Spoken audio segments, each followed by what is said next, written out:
And we are live, ladies and gentlemen. Welcome to the second episode of Season 3 of the WorldWideWednesday podcast.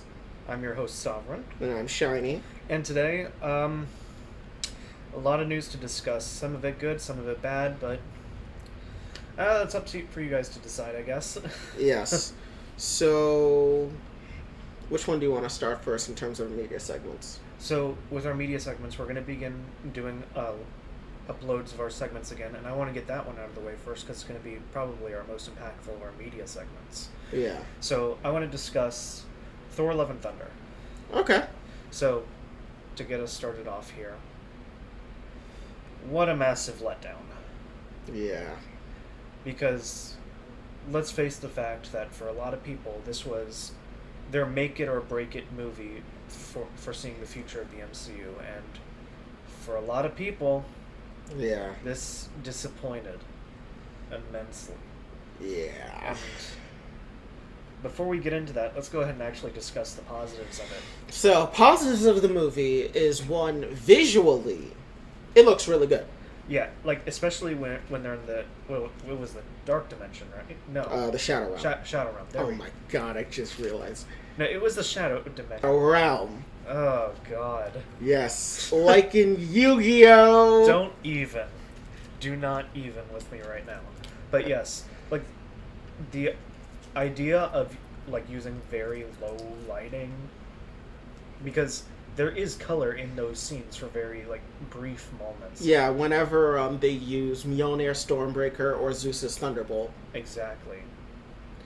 But so because we mentioned this when we first saw the trailer, that the cinematography in that looked really good. Yeah, it did, and it still looked good in the movie itself, especially the scenes where he's basically he's just like what is the right term to use? He's kind of like not making fun of, but like trying to exasperate their previous like goading them. Yeah, their like previous insecurities. I thought was really good. Just the way that the shadow creatures kind of slither, kind of like menacingly, kind of tighten their way around them. Yeah. And the way he would say call the axe in such a way was really well done. Yeah. That also leans into the next aspect I like, which was Christian Bale's performance as a whole. Oh yeah, Christian Bale, once again, knocks it out of the park. Even if at some point you could say maybe he was phoning it in, it was still far and away a great performance. Almost makes me wish he was included in more of the movie. Exactly. I mean, I watched this movie with my sister, and my sister mentioned how the beginning of this movie is practically a separate movie. Yeah. And in part, it is due to the two of some of the best parts of the movie. The visuals, as well as the acting by Christian Bale. Yeah, or even just the general tone of the movie, because let's just face it, the first 5 minutes of the movie, you can't really associate it with the rest of the tone of the film. Yeah, it was really good. Yeah. Liked how we saw just silently how he struggles with his daughter Love to survive in such heat. And then he finally gets to the oasis where Rapu is, and you could see just how starved and dehydrated he is from the way he consumes like the fruit and the water. It was really good. And then when we see how the gods treat him, and you see his slow realization that he's going from like a devout follower to I have been conned this whole time. The gods are nothing but selfish, evil monsters that care nothing for the people that actually worship them. It was really good. The way they told that entire section of the story, really well done. Exactly.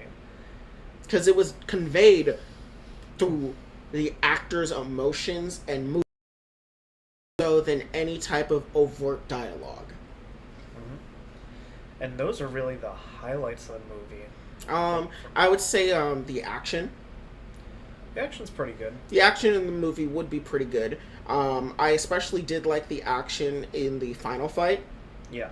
I thought it was really cool, including even if it's a bit cheesy, how the kids were fighting the shadow creatures. I thought that was really good. It was creative too because I mean, it's a shown not through Thor but through Odin earlier in the other Thor movies, and shown again once earlier in this movie too. Exactly. So it's not like it came out of nowhere. And so yeah, anyone who says that it isn't paying attention. Exactly. This was not something that came out of nowhere. This has been a firmly established thing that Odin and by extension Thor most likely could do, and it was done really well. Yeah. Trying to think of any other positives that were done within this movie before we get to the negatives. We have to throw it in there. The representation. Yeah, the representation was really good. I mean, this movie was talked about how it's particularly friendly to LGBT individuals. And I know some people complain saying that, oh, how could this be LGBT friendly when it focuses on a heterosexual relationship? And I feel it's a very surface level interpretation of the LGBT representation in this movie.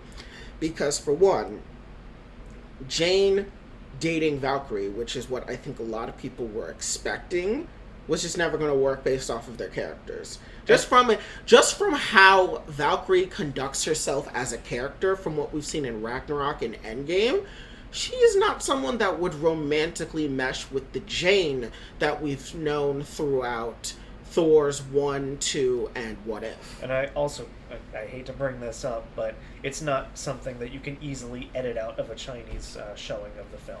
I don't think this movie showed in China. I know Doctor Strange and Multiverse of Madness hasn't shown in China either. Well, that was because of quote-unquote witchcraft, right? Yeah, but no, they're just abandoning the Chinese market as a whole, it seems. Really? Yeah, it looks like moving forward well, they're not just China, but other countries too. I know a lot of... wasn't there another Marvel property that had decent LGBTQ representation that got banned in countries other than China? It was Eternals. Yeah. And then what was it? That is right. Eternals. Then there was the recent Disney movie that had like an LGBT kiss that was banned in Lightyear. Yeah. Lightyear that was banned in like a portion of Louisiana. Yeah. But was actually really solid because it was less about LGBT people, like, you know, focusing on an LGBT love plot, but more of the fact that Valkyrie, for example, her trauma is rooted in not just losing all the Valkyries, but specifically losing her girlfriend, which we saw during the events of Ragnarok. And I find it really refreshing that they took the kill your gays trope, but actually made it worth something, in the sense that we actually get to see that Valkyrie, despite it happening due to how Asgardians live, it's still just as if it happened yesterday, and how it still bothers her, and how her love for her girlfriend still is something that is with her. Something like a trope that we would normally see in presumably the suffering of straight men. Whenever we have a straight man that's a widower, we usually see this trope kind of used. So the fact that we're kind of seeing it with an LGBT character and it's played completely straight, I think is really good and does really good for normalizing LGBT representation within storytelling, as the idea of processing a character's previous love's death through, like, processing a previous love's grief, like, through that medium isn't new or revolutionary, but has been something that has been mainly reserved only for straight men. So seeing it being used in a prominent film for a lesbian woman is really good. Even if it does tie a little bit into the kill your gays trope, it's still pretty good. And then for Korg, for as much as he annoyed me throughout this movie, him being gay and him being openly gay is something good throughout the movies, as his gay representation is, one, the offhand comment that he admires Thor's physique, but mainly talking about what it was like, you know, having two dads, and how he aspires to be in a relationship with another man so he himself can be a father. Though I will bring up, a lot of people are mentioning a plot hole where in Ragnarok... It is a plot hole, because in Ragnarok he does mention that he had a mom and a stepfather. Now, that could just mean that male Cronins are the ones that produce children, and that female Cronins just do exist. There's nothing to indicate female Cronins don't. But what it may seem like is potentially that there are 3-parent households in culture, the Yeah. 2 males who are the fathers, and then maybe there's a mother who may be a mate or a relative of one of the male Cronins. Yeah. And that it is possible for heterosexual relationships to take place within Cronin culture. It may be that actually in Cronin culture, heterosexuality is considered the deviant one, deviant in quotation marks, compared to the maybe predominant homosexuality of Cronins. Yeah. Which is really interesting. It's actually a really interesting dynamic that could be explored, which is another aspect of good LGBT representation. Yeah. That probably has been a bigger pill to swallow, especially because, like, of course, we're a heteronormative culture. Exactly. So, it being a plot hole is, or being explained away as a plot hole is easy for a lot of people to go to. I mean, I still think that might have been a writing mistake, but at the same time... I think it was a writing mistake. But it could lead to something interesting. I think it is a writing mistake, but I think personally, for me, my own headcanon is that Cronins just have a homonormative society. Yeah. And one could headcanon even that Korg doesn't like his stepfather because it is a heterosexual relationship, which is not something that most Cronins would be known for or used to due to homosexual relationships being. Canon Korg is heterophobic. I mean, who knows? I mean, he didn't know Meek was a woman. He thought Meek was a dude. Ah. Which also makes sense, considering he thought Meek was a dude despite Meek hatching eggs. Oh yeah, that's right. So, it may just be that the concept of heterosexuality is ingrained in Cronin culture. Yeah. I will say, that aspect, not to the movie itself, but to just Marvel, like, jokes in general, we can now joke about the premarital hand-holding a lot more. Exactly. And I will say, it was a nice joke that Cronin's new partner is named Dwayne. Yeah, that would... Now, I know for a fact that if he appears in the Korg miniseries, that they are going to have Dwayne "The Rock" Johnson voice him. Yeah. Now, you mentioned jokes. Let's move on to the negatives. To the negatives. Hold on. Before we get there, one other positive that I do want to talk about is the ending monologue by Zeus in his post-credit scene. As I felt it was very pertinent to not just what is happening within the Marvel Universe in general, but about the medium of superheroes and superhero media in general and their perceptions. And I'm speaking of this in a broader sense of not just Marvel, but also DC and Image Comics as well, which is the sentiment that gods used to be worshipped. The gods used to be worshipped, their tales were told throughout time, and the people that told these stories were never 100% sure the gods even existed. Yet they still prayed to them for things such as rain and for good health. But now they don't anymore, as they look towards superheroes.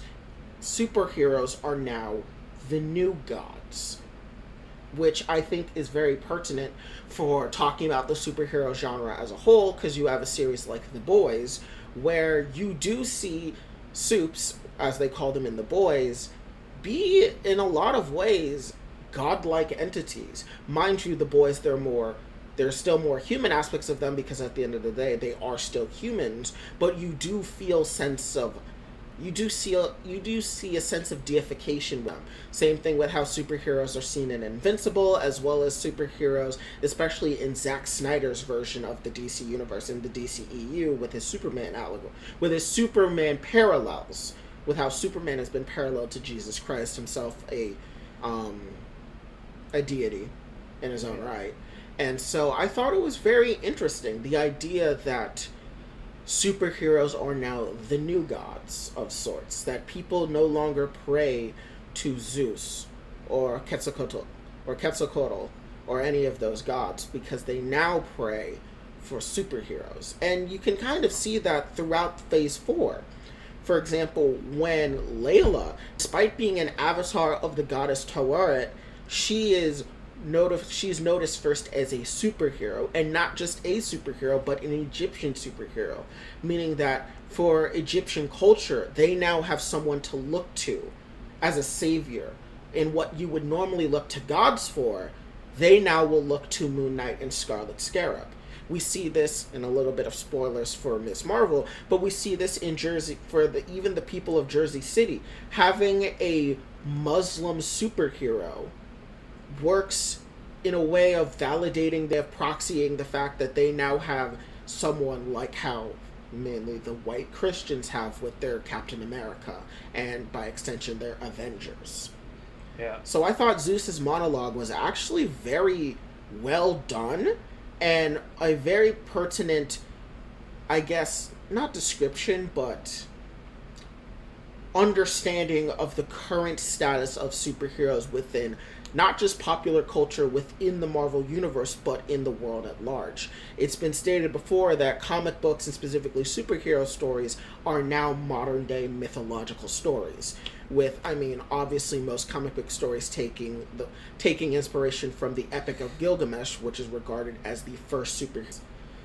I can see that, and I really did appreciate that. All right, you got to stop stalling from the bad stuff. We got to get to it. Okay, fine. But I did want to talk about that because I did actually really appreciate that, and of course the reveal of Hercules, who I imagine in a Thor 5 will be a secondary antagonist. Yeah. You think secondary? Oh, I do not think for a fact Hercules is going to be a villain. Hercules is, in the comics, Hercules is a member of the Avengers. He is considered one of the greatest heroes on Earth. And while him and Thor do clash in the comics, they are never villains. They clash, but at the end of the day, Hercules is a good person. Yeah. And And so I think more than anything, he's going to be a secondary antagonist turned secondary protagonist, or deuter antagonist by the end of the Thor 5. Okay. I do not think Hercules is going to be a villain. He is mainly Thor's rival. All right. So now we have to talk about the negatives of this movie, and just we got to get to it. The jokes did not work in this movie. They did not. The jokes were way too much in this movie. And people bring up Ragnarok a lot, and we gotta distinguish what makes Ragnarok work and what didn't. Yeah. Is the fact that the not the main villain, but the villain that associated a lot of those jokes in the period of the movie when they were made, they work really well. Because let's just face it, Jeff Goldblum's performance catalyzes a lot of the comedy in that movie, so the whole movie's able to bounce off of that tone. Yeah, Jeff. So, I talked about this with Sovereign off stream, but I felt one of the biggest issues with this movie, in terms of the comedy, was that the acting talent do not lend themselves to a comedic movie, unlike Ragnarok. In Ragnarok, you had, like Sovereign said, Jeff Goldblum, but you also had Mark Ruffalo and Tom Hiddleston. Actors who have shown that they can work within a comedic framework. And obviously we know Chris Hemsworth can, but I feel like, as Sovereign said, Jeff Goldblum catalyzes the comedy because he plays a comedic character and he's a good actor. Yeah, whereas here, a lot of the comedy is carried by Korg, and it doesn't work. For me, personally, and I know Sovereign disagrees to an extent, but I feel that Korg, the character, encapsulates a majority of problems that come from this film for me. See, for me, my biggest, the comedy is bad, but I feel like just the script itself is my biggest problem. It's extremely juvenile and just doesn't allow us to take the movie seriously up until the third act of the film. Exactly. Because... Which, I will say, in the third act of the film, Korg is not there. I'm just saying. But it just feels like a lot of characters drop IQ points in this movie in comparisons to their last appearances, and just... I don't see anyone taking anything seriously. Yeah, even Thor, when he's trying to calm the people of Asgard, he's bumbling. He sounds unintelligent, which, reminder, this is the same man that led the refugees of Asgard. And again, that was all to lead to a bad joke with Meek. Like, again, this guy is supposed to be king of Asgard. Yeah. And He was groomed to be the next king of Asgard, and while he rejected it, he still is, far more of a professional. like, he sounds more like articulate leading children to battle than he does the citizens of their new home. Exactly. I'm gonna say this. In terms of calming people down, do you want to know who did a better job in terms of being a calming force despite having no experience? What's that? Kamala. We'll get to that when we get To that, but it's really jarring that Kamala Khan, who is a literal teenager with no superhero experience and barely a lot of emotional intelligence due to her age, felt like a more competent leader at times than Thor did, which I think is a very, very unfortunate flaw within the writing. As, once again, this is not to be a dig at Kamala, but a dig at the writing of Thor Love and Thunder. Yeah. Which, I actually want to talk about that because, while not to spoil our discussion on Ms. Marvel, that show, primarily is dealt like older teenagers. The plot of the show. Yeah. That one has the freedom to be juvenile because it's a kid's story. Yeah. But this one here, we're dealing with the genocide of the gods. Yeah. And I hate to say it, I don't think that kind of storytelling leads to the levity that this movie presents. Exactly. I'm going to do it because I feel like at this point we're going to just keep doing it. Ms. Marvel, despite having the freedom to be far more juvenile, takes its plot points with much more seriousness and treats its characters with much more seriousness than Thor does with its plot and its characters, which because Ms. Marvel is a Disney Channel original movie type of show with actual teenagers playing teenagers or young adults playing teenagers in contexts that are far less heavy than what Thor deals with grown adults with far more heavier subject matter. The idea of deicide is not one that should be taken lightly. Yeah. Yet, the concept of betraying your friend in Ms. Marvel is considered with more seriousness and more gravity than the God Butcher plot. Yeah. And also, this is a Thor that went through the events of Infinity War and the character arc that is associated with it with Endgame. I just don't feel like the levity of a post-genocide Thor shouldn't be going through something this light. Yeah. Especially with the big movie after dealing with the events of Infinity War and Endgame. And there's also, it's not like we don't want this movie to have comedy. We do. But it's that the comedy doesn't work. For example, comedy during the Guardians of the Galaxy scenes was actually lacking, as I felt there was less comedy for the Guardians, despite them being known to be the comedic aspect of the MCU. I felt there was less comedy with them than there was with, the actual dealing with the plot. Yeah, and also, you bringing up the Guardians.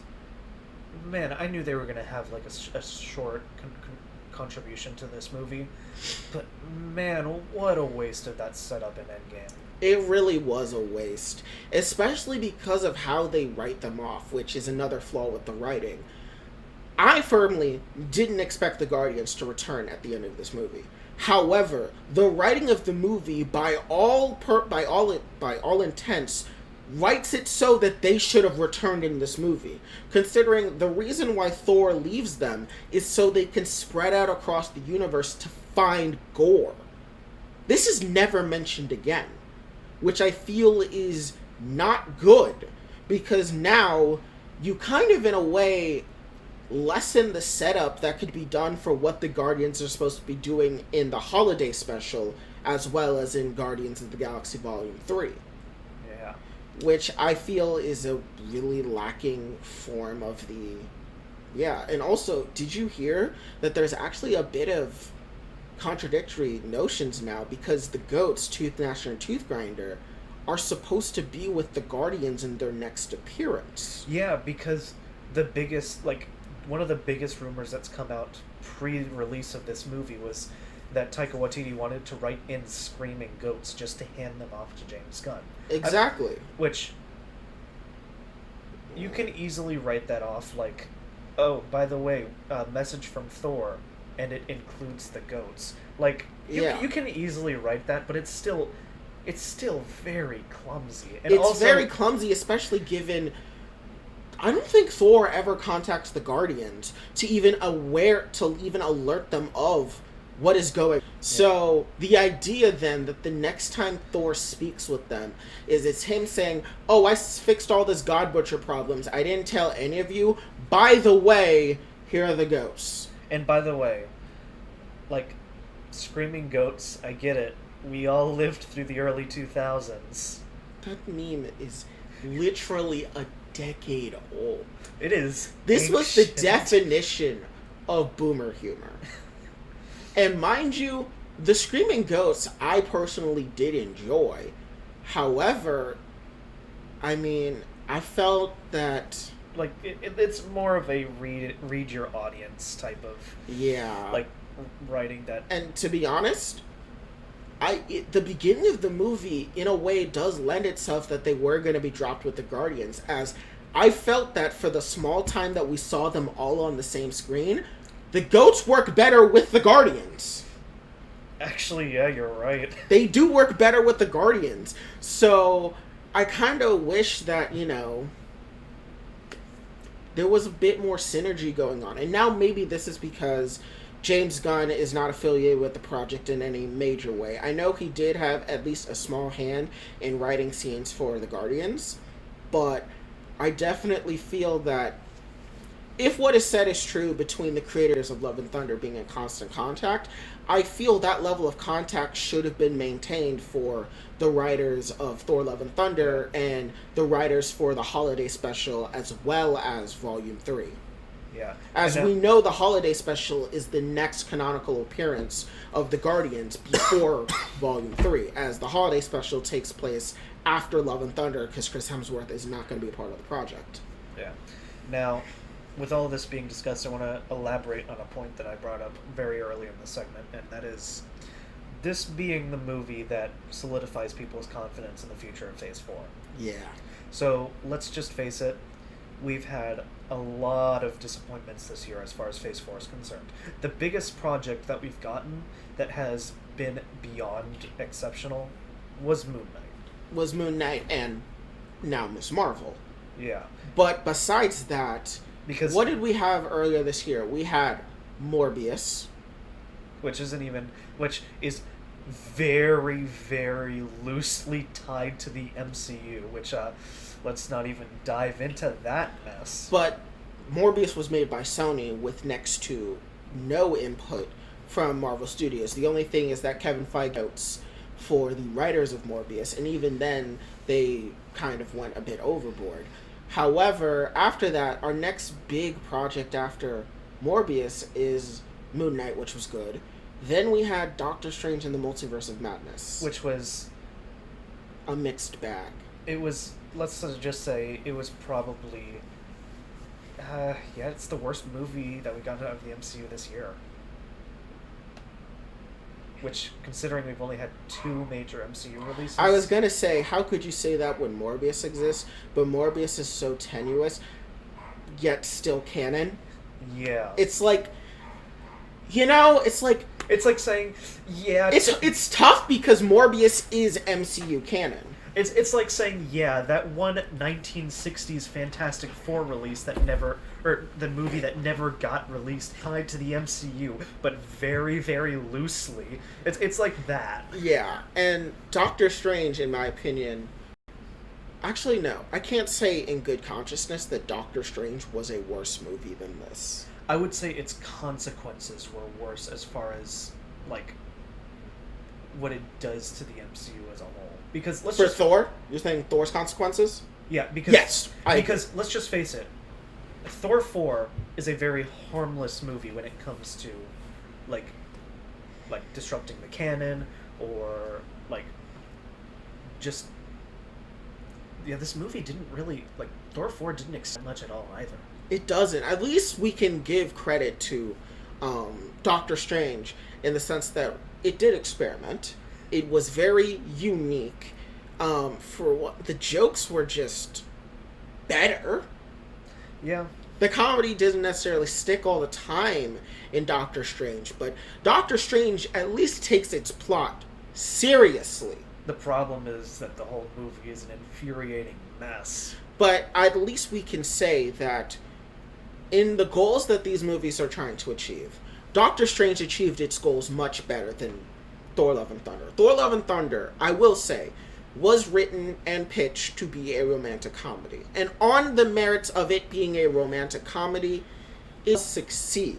However, as a superhero film and an installment within the ever-growing Marvel Cinematic Universe, I do not think it succeeded nearly as much as Multiverse of Madness succeeded in being a horror movie, in being a superhero movie, and being an installment in the MCU. Yeah. I think Doctor Strange Multiverse of Madness was a better movie.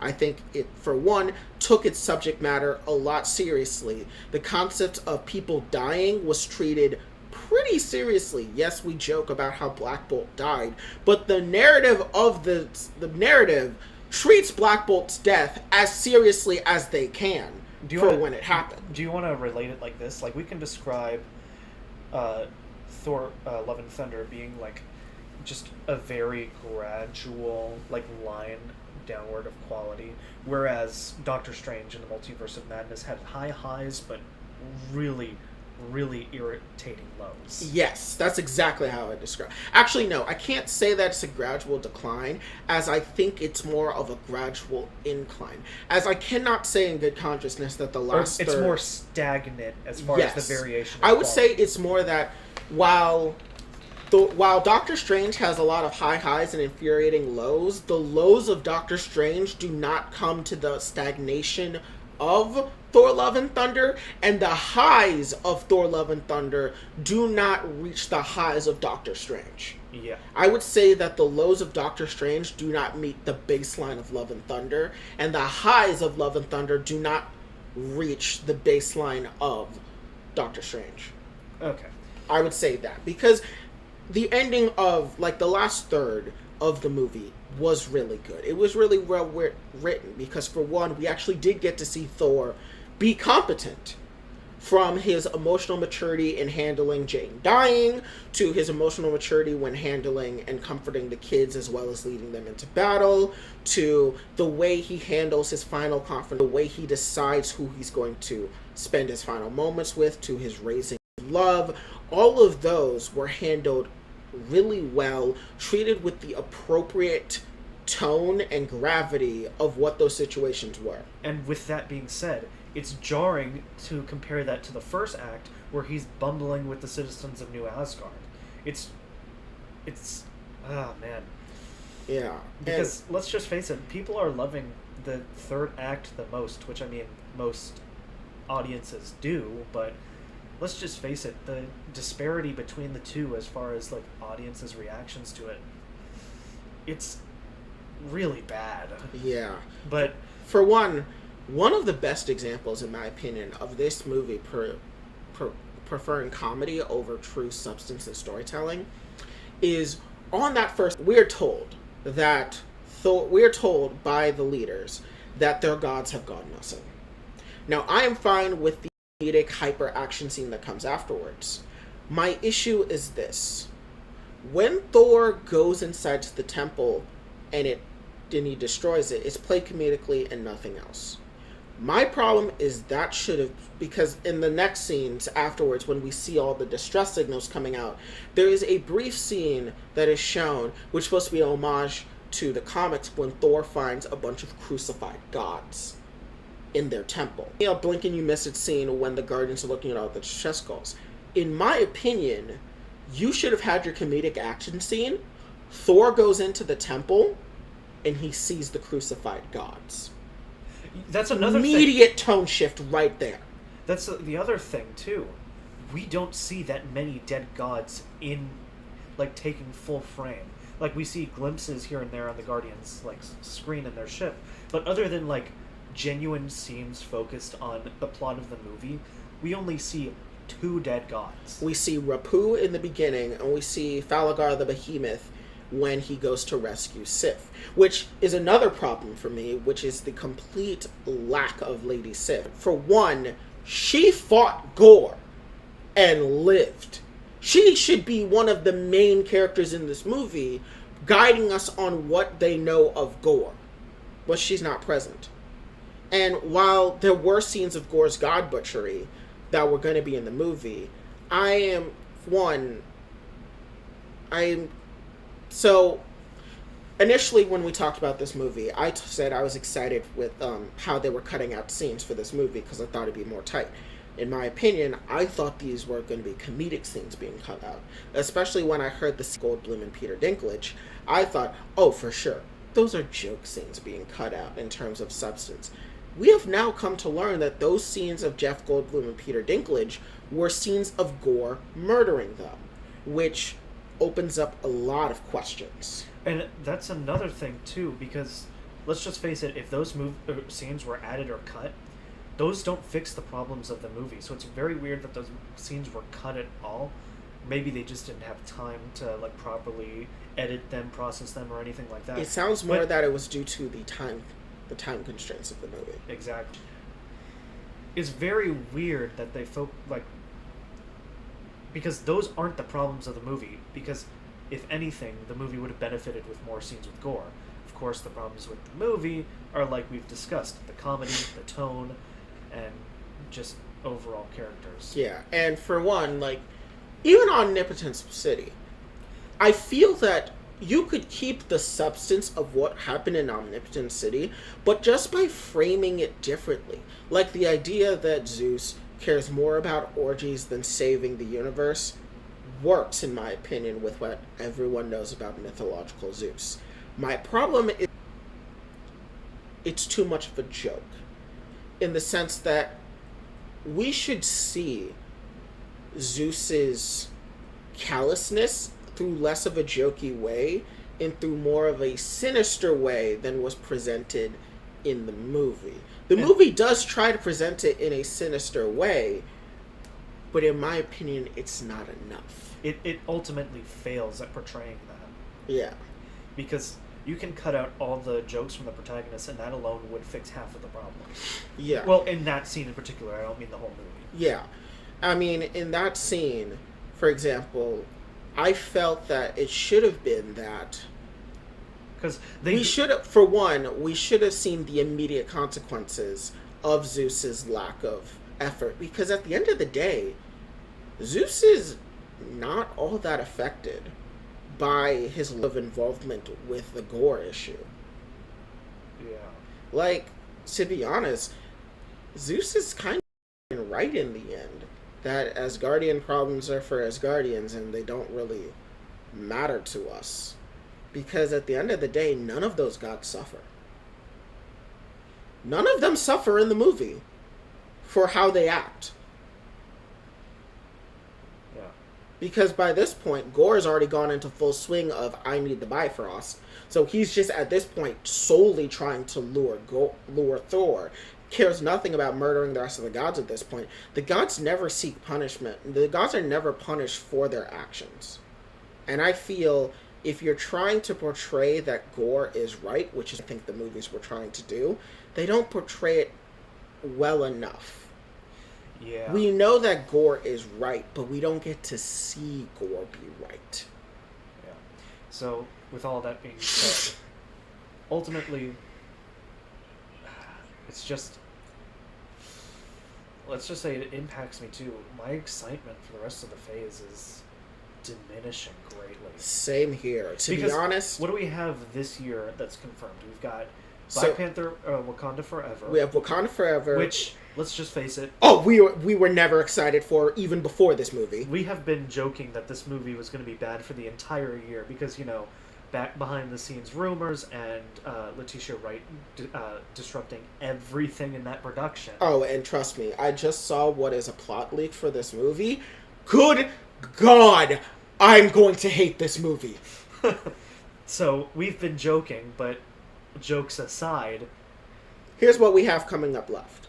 like, We have I Am Groot coming out in a month. which will probably be harmless. Let's be fair here. Yeah, we have And, She-Hulk. and also non-canon. So Yeah, for now. for now, We have She-Hulk Attorney at Law. which is going to be a 12-episode series, which has potential, but we've been down this road before. Yeah, we have What If Season 2. Which, what if season 1 was a very mixed bag as well? So we will see. Yeah, I mean, we know at least one of the episodes is going to be the Tony and Gamora episode. Yeah, Which, I mean, we'll see how that goes. we'll see. We have Werewolf by Night, which in my opinion is the one I'm excited for the most. Anything tied to is the what's the UK based Avengers? We have it's MI13. MI13. Which anything connecting to MI13, honestly, because of how good Moon Knight was, and like the potential for Blade to be a part of that. Yeah. I hate to say it, but I'm more excited for less America-based superheroes. Yeah, so we got Werewolf by Night, which is my personal most excited for. We already have Wakanda Forever. And then we have Echo, which, from what I've heard from at least what I've seen through development, looks to be forming to be pretty solid. Alakwa Cox is obviously coming back. They already confirmed that Matthew Cox as well as Vincent D'Onofrio will be in the show. Yeah, which I'm probably going to say that's going to be a very average show just based off coming off the heels of Hawkeye. But My only expectation is I just want it to be better than Hawkeye. Yeah. I don't expect it to be Moon Knight or Miss Marvel levels of quality, but I at least want it to be better than Hawkeye. Yeah. Which, to be fair, I feel that... did I say Matthew Cox? Charlie Cox. Charlie Cox, as well as Charlie Cox and Vincent D'Onofrio, would potentially have a lot of chemistry. Yeah. Given that all three of those characters, one, are more rooted in each other with with their storyline compared to Black Widow and Hawkeye that we got during the Hawkeye series. Yeah. And then going past this year... Well, wait. We also have one more, which is the holiday special, which I have no expectations for, as this is supposed to be, in my opinion, completely memorific, considering it's based off of the Star Wars holiday special, which in and of itself is a gigantic, colossal meme that George Lucas wants to single-handedly destroy. With a sledgehammer. Yes. And smash it. Exactly. So I have no expectations for the holiday special, but I do have to take it a little bit seriously since we know it is canon. Yeah. And then afterwards we have Kraven the Hunter. Let's not include the Sony verse in this discussion. Because that's another meme onto it itself. Oh my god. God fucking Christ! So we got Kraven the Hunter. Then we have Quantum Mania, which, given for the plot leak that I've seen, I'm not a fan. Yeah, and Mind you, the plot leak for Quantum Mania is a test footage and can be changed.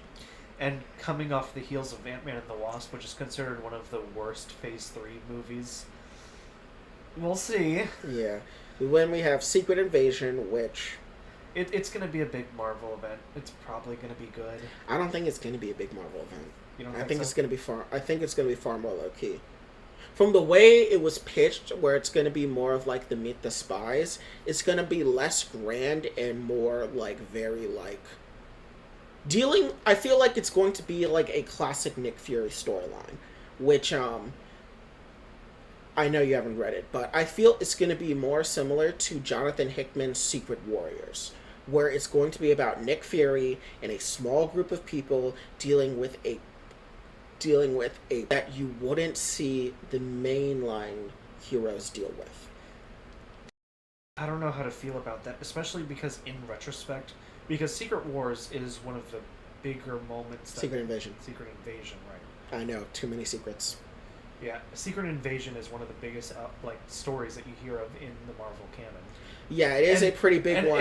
If you remember, in retrospect, Civil War kind of let down that storyline. If we're gonna be very honest. No, Civil War did let down that storyline. So when I hear you describe it like that, I'm getting flashbacks to Civil War. Yeah, I've kind of made my peace with it in knowing that Secret Invasion is just not going to be a big storyline this time around, which is really sucks.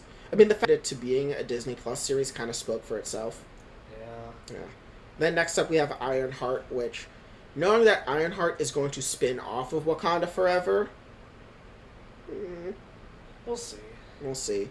Then we got Guardians of the Galaxy Volume 3, which will probably be more of a true sequel than what the holiday special will be. Yeah, and it's supposed to be the conclusion for their characters as a group. So. Yeah, we're not doing Sony stuff. So not Across the Spider-Verse, but Madam Web is a Marvel Studios production alongside Sony. So it does count. Yeah. I got no expectations, Yeah. so I can't really say anything. The Marvels, well, I'm hyped for it. Especially given Miss Marvel, but we'll talk about that. We have Agatha, House of Harkness. So here's my problem with this. If it's a prequel, I'm not for it. If it's a sequel, I'm for it. I almost want it to be a sequel, just because. Same. Just because of the fact that we get, because let's just face it, like there's a reason why she got that show. Yeah. So we have that. We have Blade. I'm excited. Let's just face it, coming off of the fact that a lot of people love the original, Marvel is almost like kind of like with Fantastic Four, they are obligated to make this movie good. Yeah. Spider-Man Freshman Year, which is a prequel. It's going to be an animated series, so yeah, it's going to be a prequel. I'm not too excited for it. I have no expectations for it. I really don't have many expectations for it because it's a prequel. Also, that feels like something like if Marvel continues to drop the ball, that feels like something I would skip. Same. Freshman Year would be one I would probably... I mean, I'm never going to skip any of these because, it's our job. But still. But, yeah. We have Loki Season 2, which that's probably going to be pretty good, let's be fair. Dependent on how Quantum Mania goes will determine how excited I am for Loki. Yeah. X-Men 97. We just got to figure out how that fits in because, especially with spoilers that we'll be discussing later. It could be. We have Fantastic Four, which if you could just make it like The Incredibles, it'll be good. Let's see if we can break that curse. Yeah, we have Armor Wars, which that might be a mid-show. I'm not gonna lie with you. It might be a mid-show because I'm gonna be honest with you. I don't know if Don Cheadle can carry. I know he's gonna have Dominique Thorne with him, Riri Williams, but I don't know if the two of them will be able to carry. It all depends on how she does in Wakanda Forever and in Ironheart for me to determine how she's gonna perform in Armor Wars. Yeah. We got Marvel Zombies, which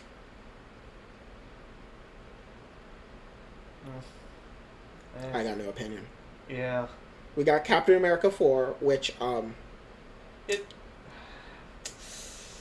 has the same team from Falcon and the Winter Soldier, which I feel they could work better in a movie format than a show format.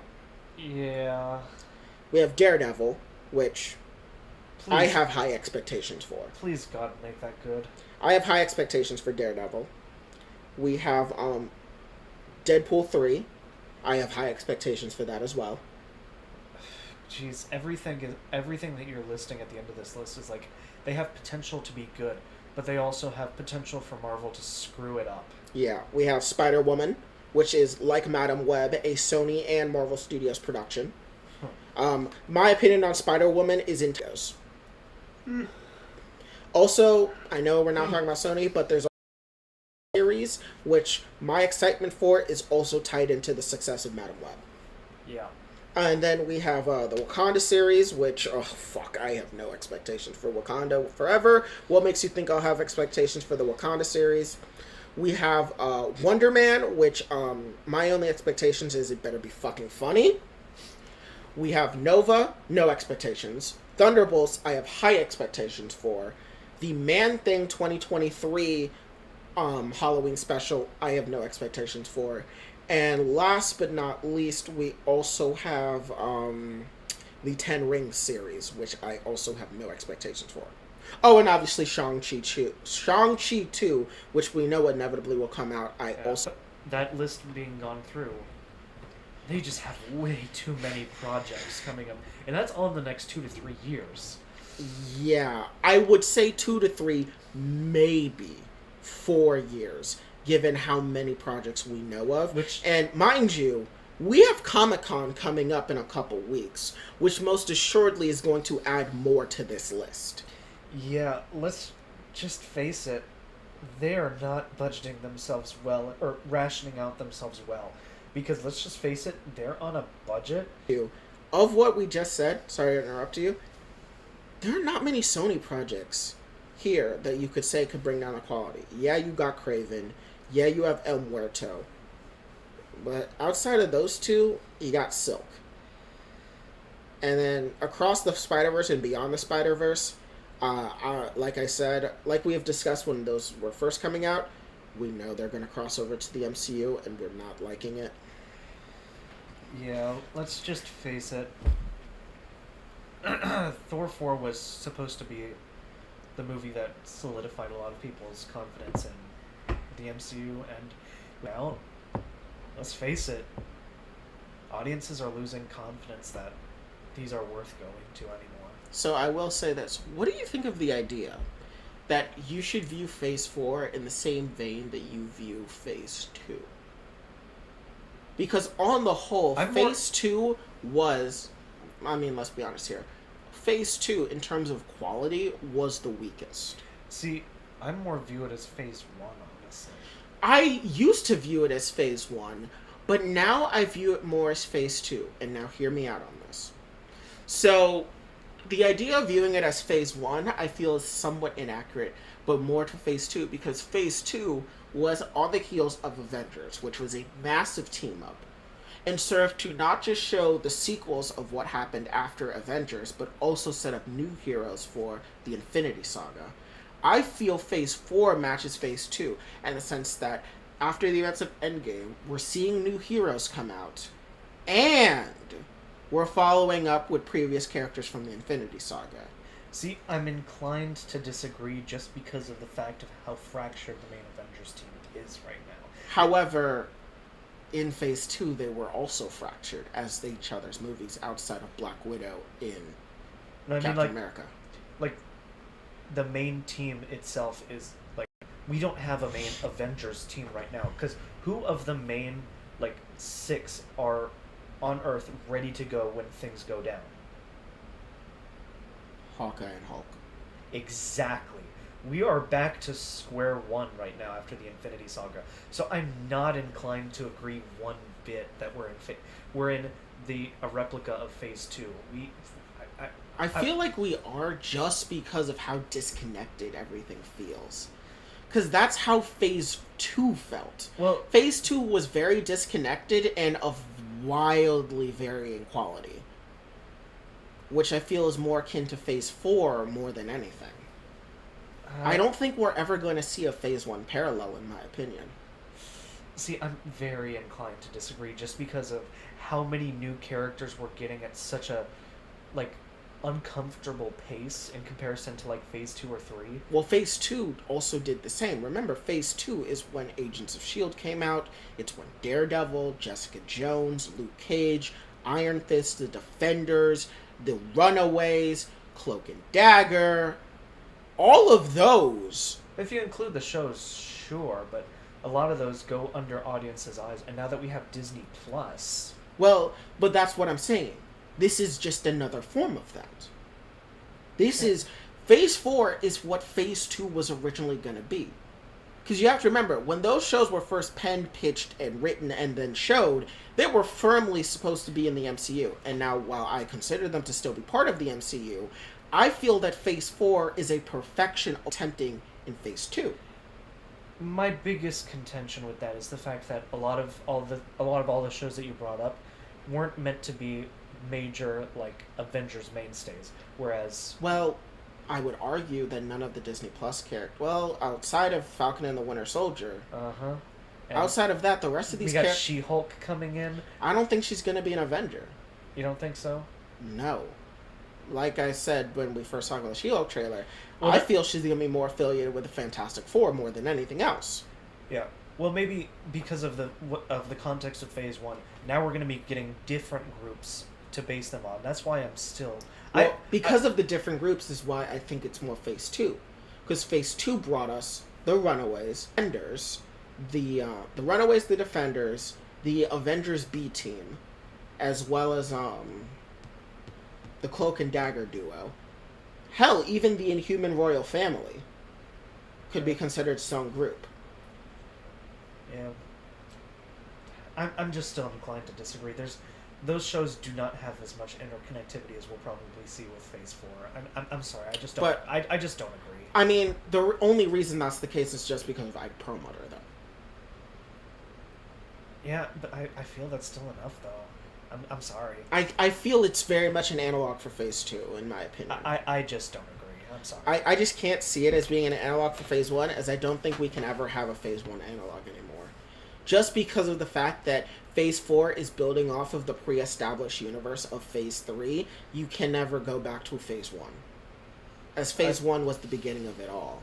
I just don't agree, because, let's just face it, the completely fractured everybody off, and let's face it. But it didn't reset everything, is the problem. I would kind of argue it.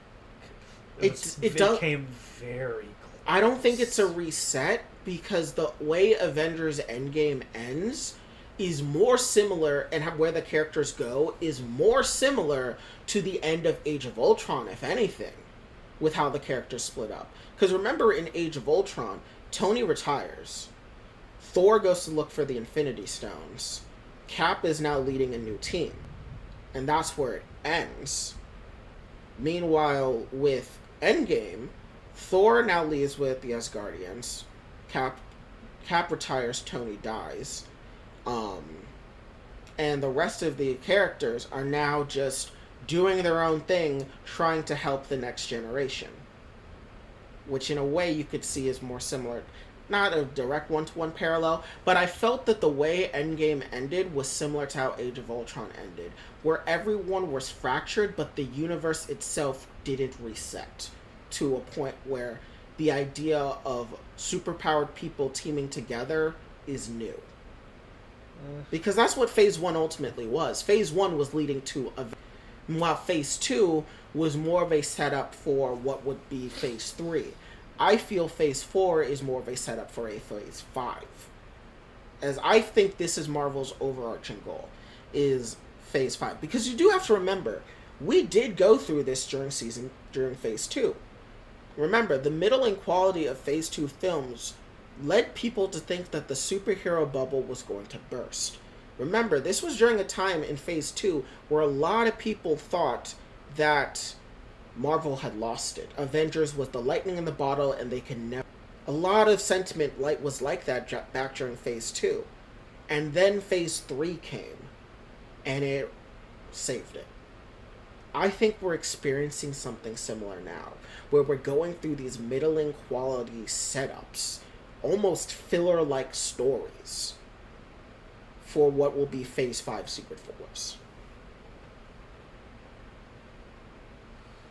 Maybe. Because even back then, I remember similar rhetoric to what was said now was said back then. Either way, we're approaching an hour and we have 3 more segments to go through. Yeah. But let's just go ahead and wrap it up with our final thoughts on Thor Love and Thunder as a whole. Sorry to say it, guys. 5.5 out of 10. Yeah, I'd give it a 5.5. The comedy ruined it, in my opinion. The comedy, and I lay this squarely at the blame of Korg, which, in a way, is also laying the blame squarely at Taika Waititi, as Korg is his director surrogate character. Yeah, I hate to say it, but this will have an impact on audiences' ability to ingest other MCU projects, and let's just face it, it kind of dropped the ball. It did drop the ball. 5 out of 5. 5 out of 10. Oh, fuck! 5 out of 10. Sorry, 5.5 out of 10. Yeah. Yeah. Moving on to a better MCU project, let us talk about episodes 5 and 6 of Miss Marvel. Okay, so let's just briefly touch on episode 5 because we just... Episode 5, in my opinion, was the weakest of the 6 episodes. Let's just face it, yeah, because... Let's just face it, the plot was very, like... You have to alter the plot when it comes to doing a full flashback, considering the fact that it covers Kamala's ancestor and addressing all of that. Which Najima, Aisha. Yeah, when covering, let's just face it, that creates a sudden halting of the plot. Yeah. Especially when we leave Kamala in the episode with her being stuck in the train station. The train station during partition. Yeah. Which, I mean, the flashback itself is not bad. I mean, because, let's face it, we get all the information we need. We see Najima coming after her because, let's just face it, just based on what we've seen on episode 4, it's pretty similar. Her motives stay the same throughout that time period. Yeah, I'm just going to say this right now. Death9, not good villains. Yeah, because... They're not good villains. They really, like, oh man, yeah, and I felt like the way that they handled the idea of the veil of like going to that alternate dimension, fixing that problem felt like it was handled very, very poorly. Yeah, it was handled very poorly. It really just doesn't work. I really didn't think that the clandestines were compelling. I didn't think they were really good villains. Episode 5 was, in my opinion, the highlights of episode 5 were the scenes of the family actually just being family. Yeah, Steins are killed off. That's when the episode starts getting good. You see Ellen, you see Maniba, Sana, and Kamala all like fixing the problems that they've had with their familial relationships. Exactly. With Maniba finally realizing that Sana was right the whole time. And also, we also got to see a bootstrap paradox with Kamala rescuing Sana as a child. Yeah. And, I'm honest, the biggest surprise for me was the fact, how well that, Maniba handled the realization that, her daughter's the thing that she's been talking crap about this whole time. Yeah. I mean, I think she handled it fairly well, just because I think I've just been brain poisoned by worse properties. Yeah. I think she handled it really well, especially because, at the end of the day, Kamala's her daughter. She still loves her daughter. And she cares for her safety above all else. But now also realizing everything her mother said, she realizes that, okay, let's just face, we have seen way too many bad liar reveal storylines as children, because let's just face it, that is the worst writing crutch in any kid's movie. I'm gonna be honest with you, I feel that Miss Marvel perfected everything that Disney Channel tried to do.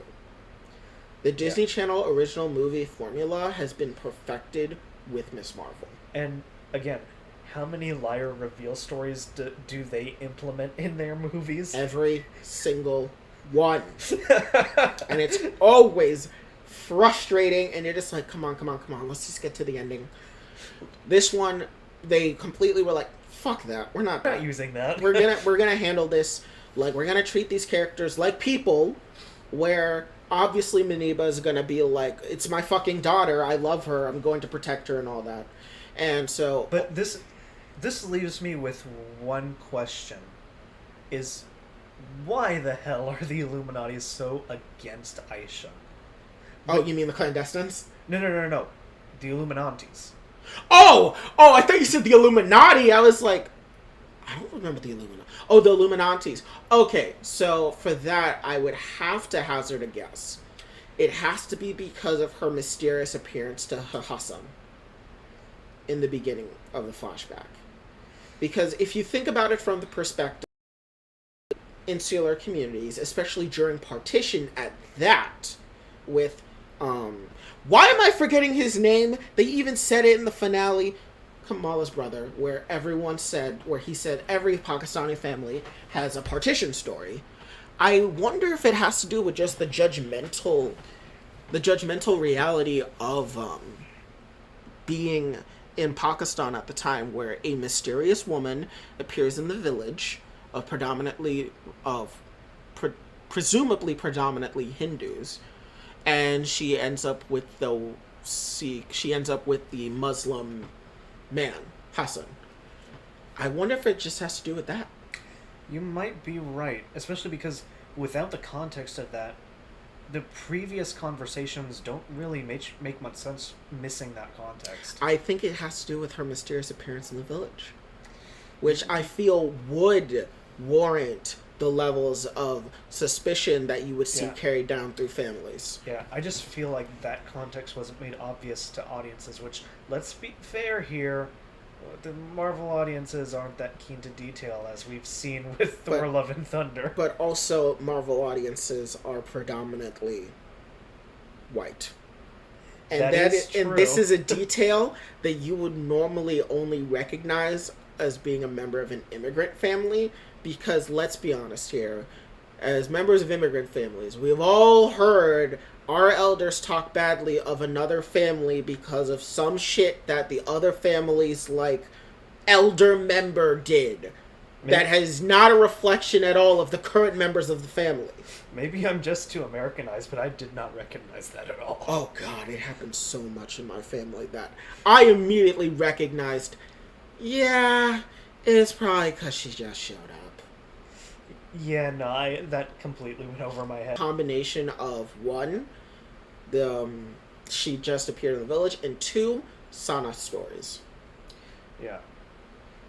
And I really did like the actor for Hassan. I thought he was really cool. He had a minor role, but I did like him, and once again, he is a based king because he is advocating for equality and freedom and low-key leftism, so base king. But this episode really, just because the plot requires it to halt the pacing a lot, because we pick up from what we left off in episode 4 more than halfway into the episode. Yeah. And I feel like that does a disservice. It does a disservice. And then obviously we have Najima's very contrived death, which... Yeah. And I mean, once we get past that, I did appreciate, and once again, I feel this is because it's a perfection of the Disney Channel original movie formula, that Bruno and Kamran don't hate each other. Yeah. In a Disney Channel original movie, the scene of them working together would have been far more forced than it actually is. This one was far more realistic. And it's especially realistic in how it parallels how Americans will deal with discrimination from the government, especially Muslim Americans, where, a Muslim American teenager would run to a classmate that he is at least familiar with for help.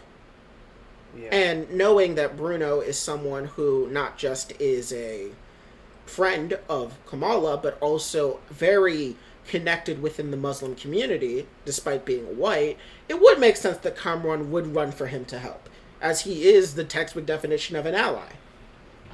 Yeah. But I would say this episode, 6 out of 10. I'm willing to give it 5.5, honestly. I give it 6 out of 10.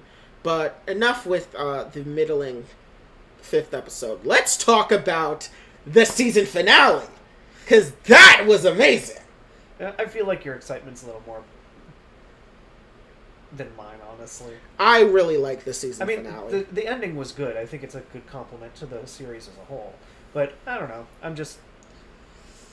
Let's just say, I hate to say it, but Thor Love and Thunder has made a huge dent in my, ability to analyze negative. So, I kind of had higher expectations for this finale than I did for Thor. So I was more excited to watch this than I was to see Thor Love and Thunder. I will say, it sticks the landing. I think it's just, my score's probably going to be lower than yours just because of it. Yeah.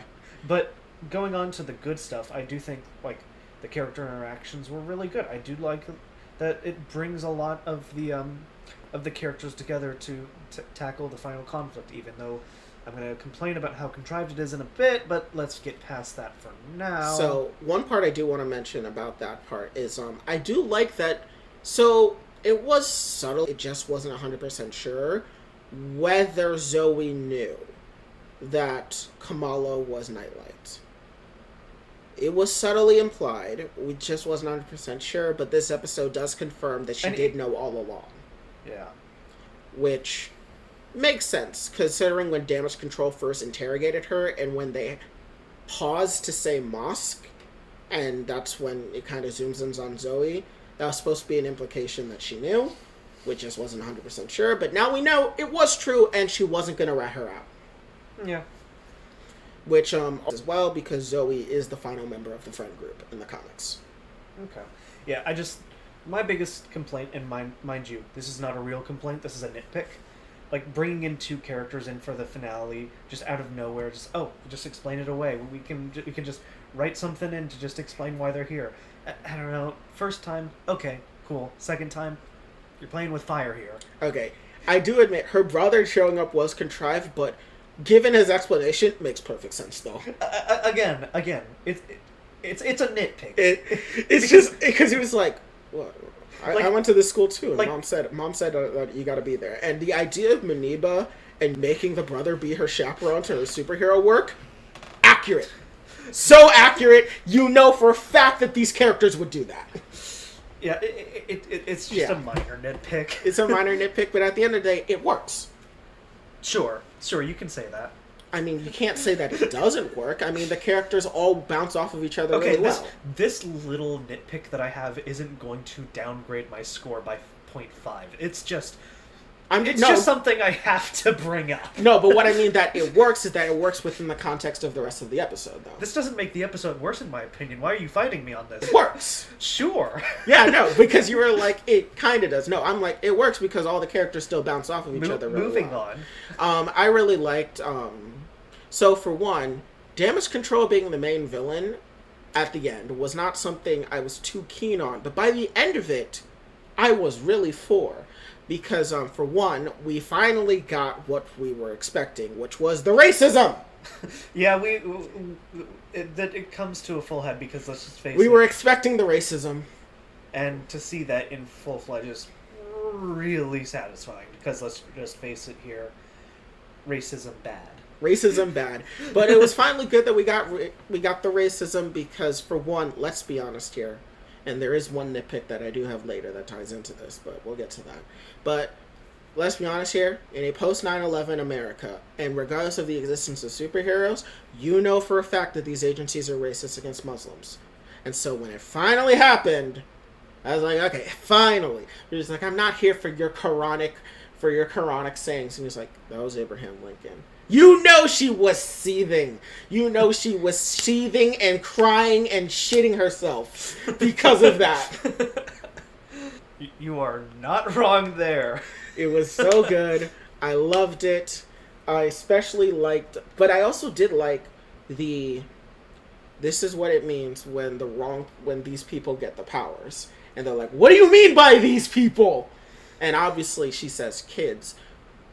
But I think it's actually twofold. One, Muslims. But two, and I'm gonna say it, I'm gonna say the N-word. Not Morbius, but mutants. You think that the DODC is knowledgeable of mutants at this point? No, what I'm saying is that this is going to be the lead-up to mutant discrimination.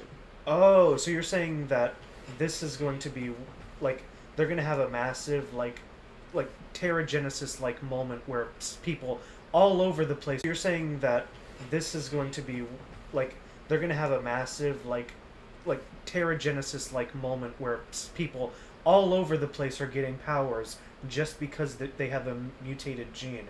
And so the DODC is going to be assigned to control that outbreak, and thus we get elements of storylines that we've seen in X-Men comics and movies. So, kind of. I don't think there's going to be a massive Terrigenesis moment.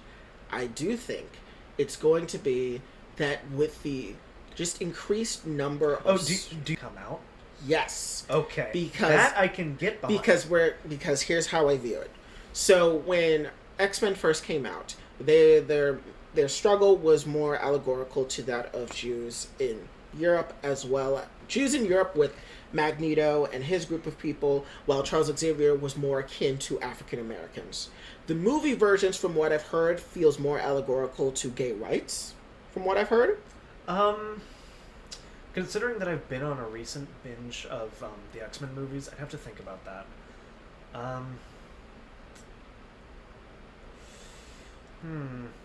I'd have to settle on... I'd have to give that some thought. I've heard it's more allegorical to gay rights, so some people are saying perhaps the mutant allegory will now be Muslims, and that the introduction of Kamala being the first mutant will lead to that. And some people have talked about how the Stark drones that DODC now has could now be the precursor to the Sentinel Project. You're right. Oh, you're absolutely right. Exactly. Oh, God, yeah. It could be the precursor to the Sentinel Project. Considering because I actually watched Days of Future Past in the past 2 weeks, and that movie is a trip. How threatening, not just the Sentinels are, but the concept of the inevitability of the Sentinels becoming a thing. Yeah. Because the whole thing in Days of Future Past is that Wolverine is sent back to stop the Sentinels from becoming a thing. And they screw up, like, in the most climactic moment, and things just escalate so much from there. So, yeah, I know firsthand that the Sentinels are a big thing that they've got to worry about. So I think this is actually all supposed to be a setup for the inevitable mutant discrimination that will lead to the Sentinel Project. And that makes me even more scared because of the scope of, like, let's just face it, a ton of the Fox X-Men movies deal with sub-apocalyptic events on the daily. Exactly. Because, let's face it, the Phoenix Force. The Phoenix Force has destroyed, like, has put the concept of the world existing in chaos. Apocalypse. Apocalypse. Logan.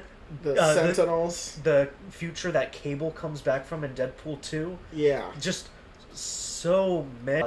A lot of almost world-ending problems on a scale we haven't seen since, or up until Infinity War. Yeah. So I think the Sentinel Project is actually going to be the big thing that is going to inevitably spin off from this series.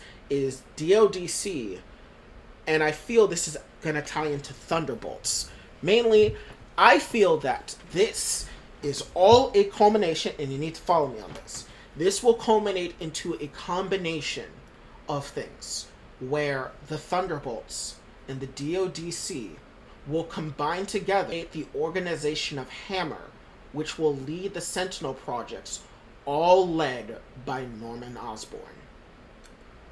God damn it! Now you're completely making me contradict everything I said on our last segment. Well, then again, if it's I have to blame this on the fact that I had a rewatch of X-Men movies. But now you're thinking that's actually kind of hype. That's actually, well, I'm just gonna say that just because that's probably 4 to 5 years out, and considering that what we've seen. Oh yeah, this is not anything in the immediate future. Yeah, so unfortunately, my stance still stands. I am excited for anything in the current MCU that has been planned. Yeah. But this little speculation that you're doing right now, I see what you're doing, and it's, let's just say it's only because it comes off of one of the best X-Men movies, and let's just say they are oh god, the Sentinels, they yeah. But before... Because have you seen Days of Future Past? I have not actually watched any Fox X-Men films outside of Deadpool and Deadpool 2. Not even Logan? Nope. I would actually not be inclined to push you to watch those, actually, because the X-Men movies are a very mixed bag. The only scenes that I have seen that I actually liked was Quicksilver. Yeah. And even in X-Men Apocalypse, his scene is the only good part of that movie. Yeah, but so I think because the whole thing is that the Sentinels in the future can absorb and adapt other mutants' abilities. And let's just face it, all the mutants almost die because of it. Yeah, the Sentinels are a massive issue for mutants because of how dangerous they are. And I think this is what this is all culminating to. If I was to go full conspiracy brain like I am right now, this is actually going to be the overarching story of Earth, of the Earth-based storylines. And by Earth-based storylines, I mean Earth-based storylines not including magic. So follow me on this. So this is the introduction of mutants. From what we've gathered, so starting in Far From Home, DODC gets the Stark drones. No Way Home. Spider-Man incurs public enemy #1 status. He's now hated. One of the first of modern superheroes to be hated. Then we have Miss Marvel coming in with DODC. Then we have She-Hulk. DODC, we know they're going to be in it. We know they're going to be fighting against many of the people that are going to be showing up in the show. And on top of that, Jen's whole thing is she is going to be a lawyer representing superhumans, and that she is going to be an advocate for superhumans. Next, then we have Ironheart and Armor Wars. Stories about Tony Stark's tech getting into the wrong hands. My opinion, the government. Specifically, it's going to be... My opinion is the government. Secret Invasion, this is going to be Norman Osborn coming to power within the military-industrial complex. All of that will tie together into Thunderbolts, which will have Norman Osborn finally come on top, taking all of these bits and pieces to firmly run a campaign of terror and hatred on the superhuman community. You're getting way too real right now. I think this is where we're going. Because it has been noted in the comics that Spider-Man experiences a level of hatred comparable to mutants that for a long time people thought Spider-Man was a mutant, including members of the X-Men. So the idea of Spider-Man potentially being ground zero for what will inevitably become the mutant hatred works.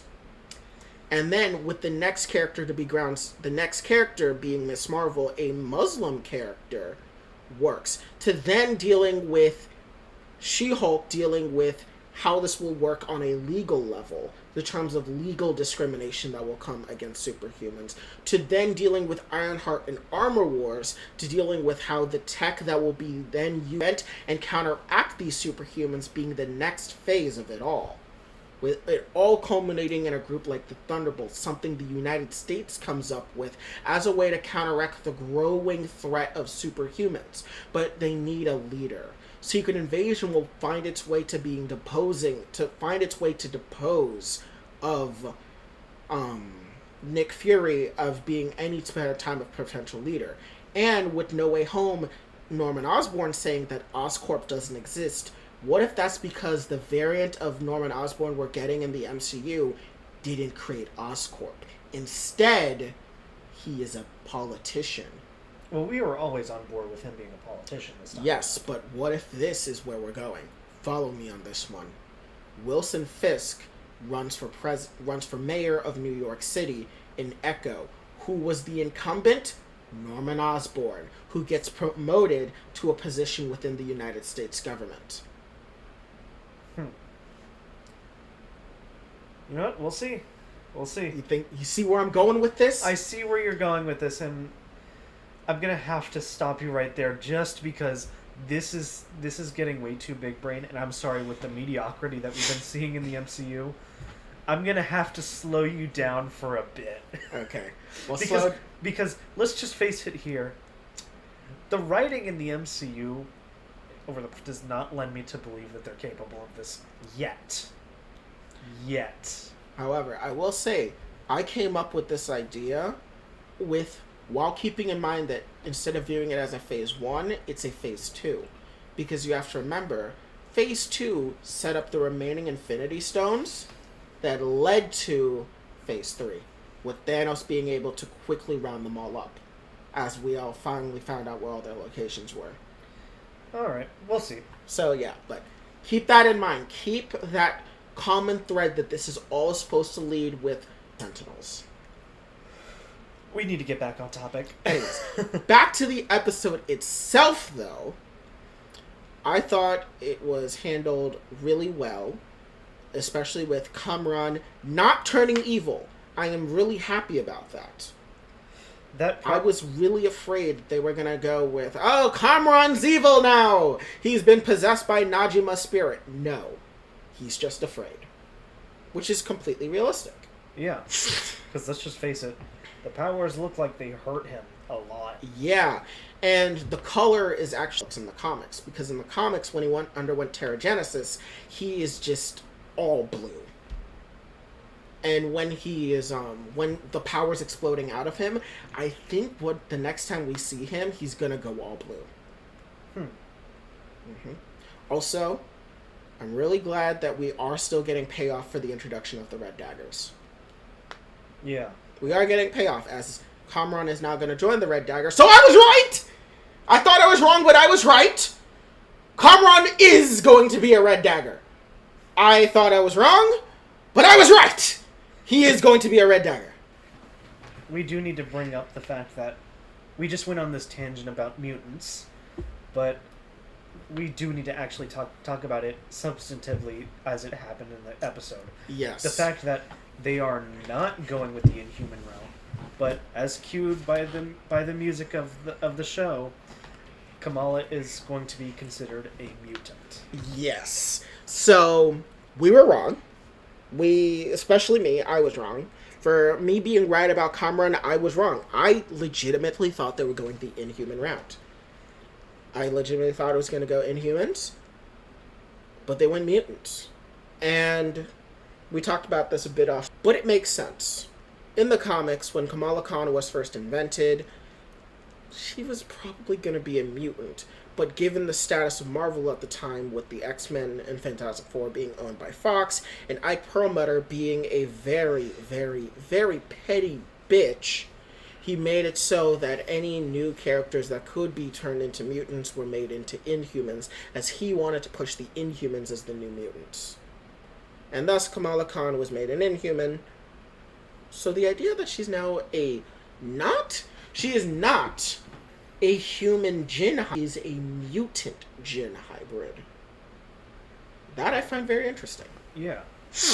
As once again, it fits in the general theme that hybrid superheroes seem to be the new thing. With obviously Peter Quill being the one that heralded this all, but we also have Shang-Chi being a hybrid superhero himself. Yeah. It could be interesting, especially... and also Love. Oh, yeah. Love in Thor, Love and Thunder is also a hybrid superhero herself as well. Yeah. It could lead to some interesting stuff, especially with the whole conspiracy you went on. Yes. But I would say, just to wrap this up, because we're nearing a half hour on this already, ultimately, it's a satisfying conclusion. I would say nothing... Because... let me just say that my favorite part of this show as a whole was the cultural aspect of it. Yeah. And its ability to depict real familial relationships. That's what really drove the show for me. This was definitely the best family drama that we've gotten in the MCU. Yeah. So overall, what do I think of the show?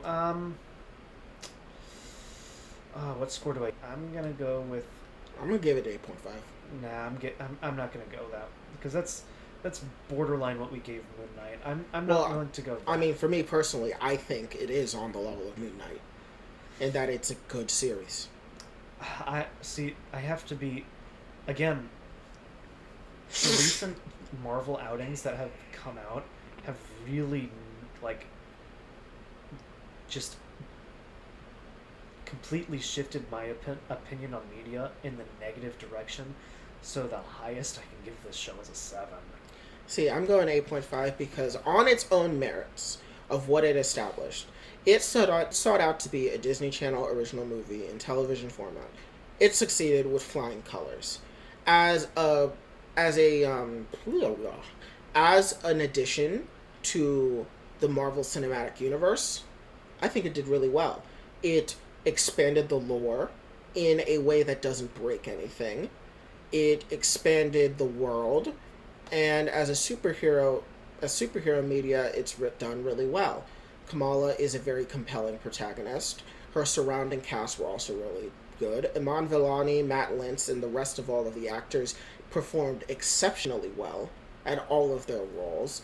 Cinematography-wise, it was good. The VFX were not bad, especially given what we know about Marvel's VFX and how they've basically been treating their VFX team like slaves, and how they've just been treating them horribly. The fact that they were able to get this out under the conditions that they were is incredible, and all credits to them.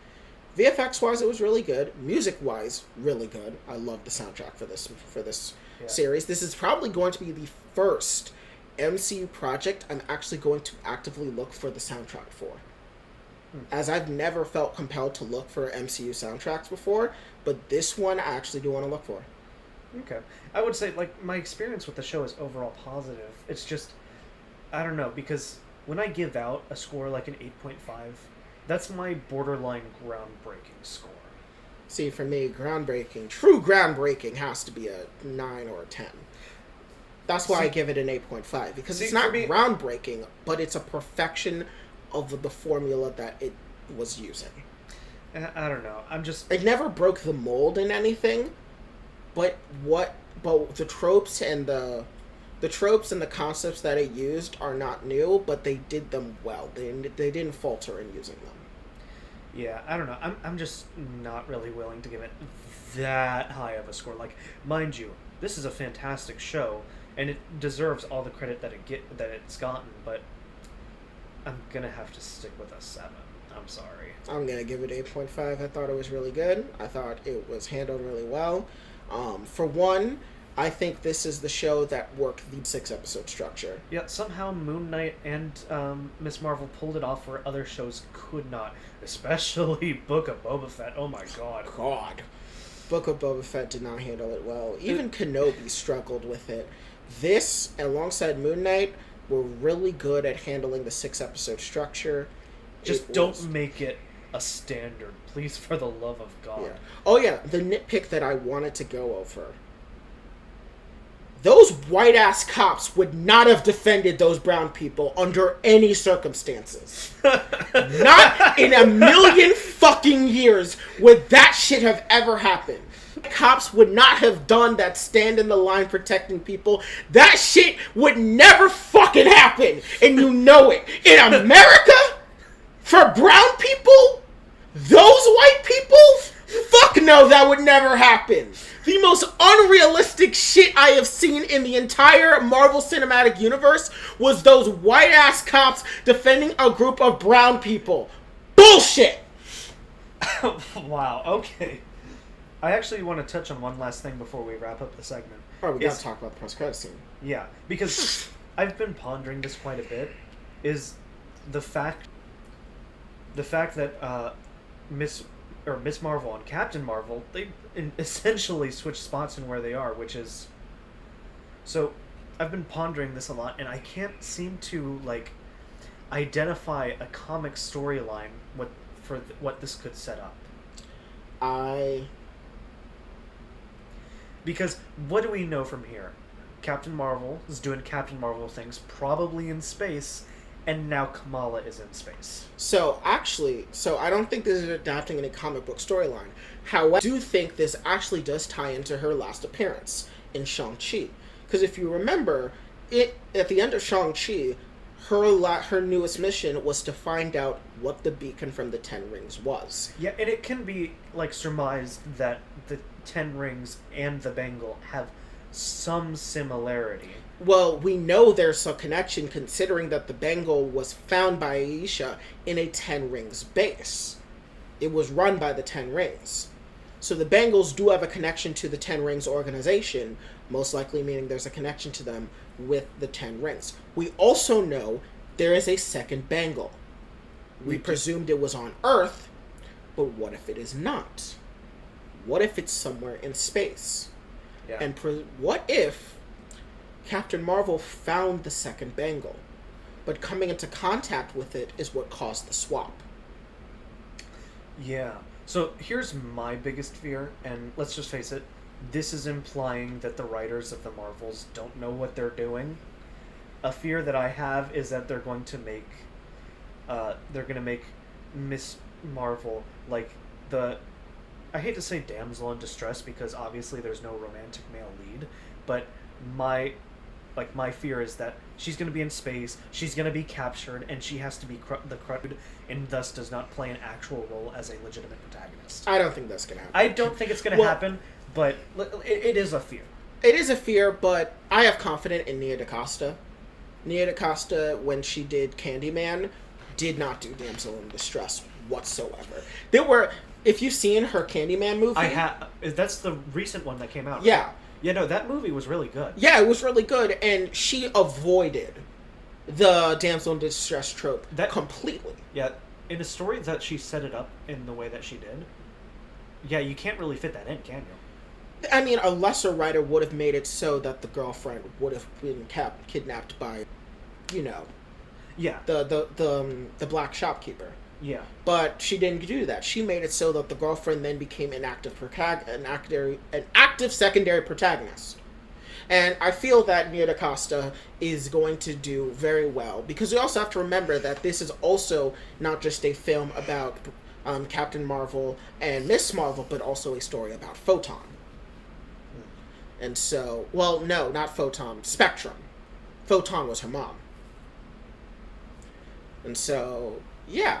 Oh yeah, and that's right, because what's her name? She's gonna be appearing in the movie. Why am I forgetting her name? Monica? No. Yeah, Monica Rambeau. Yeah, Monica. Maria was her mother. Maria was her mom.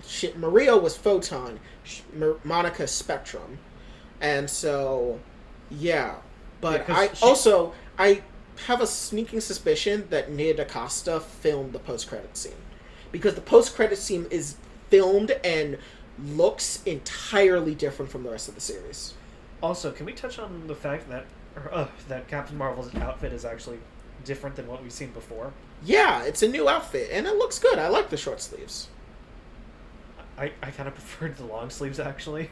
I like the short sleeves. I think it's going to show off more of her musculature, because Brie Larson has been working out a lot. Yeah, I've seen that. So I think it's going to show off her musculature and how she's developed, and yeah, I think it's going to be really good.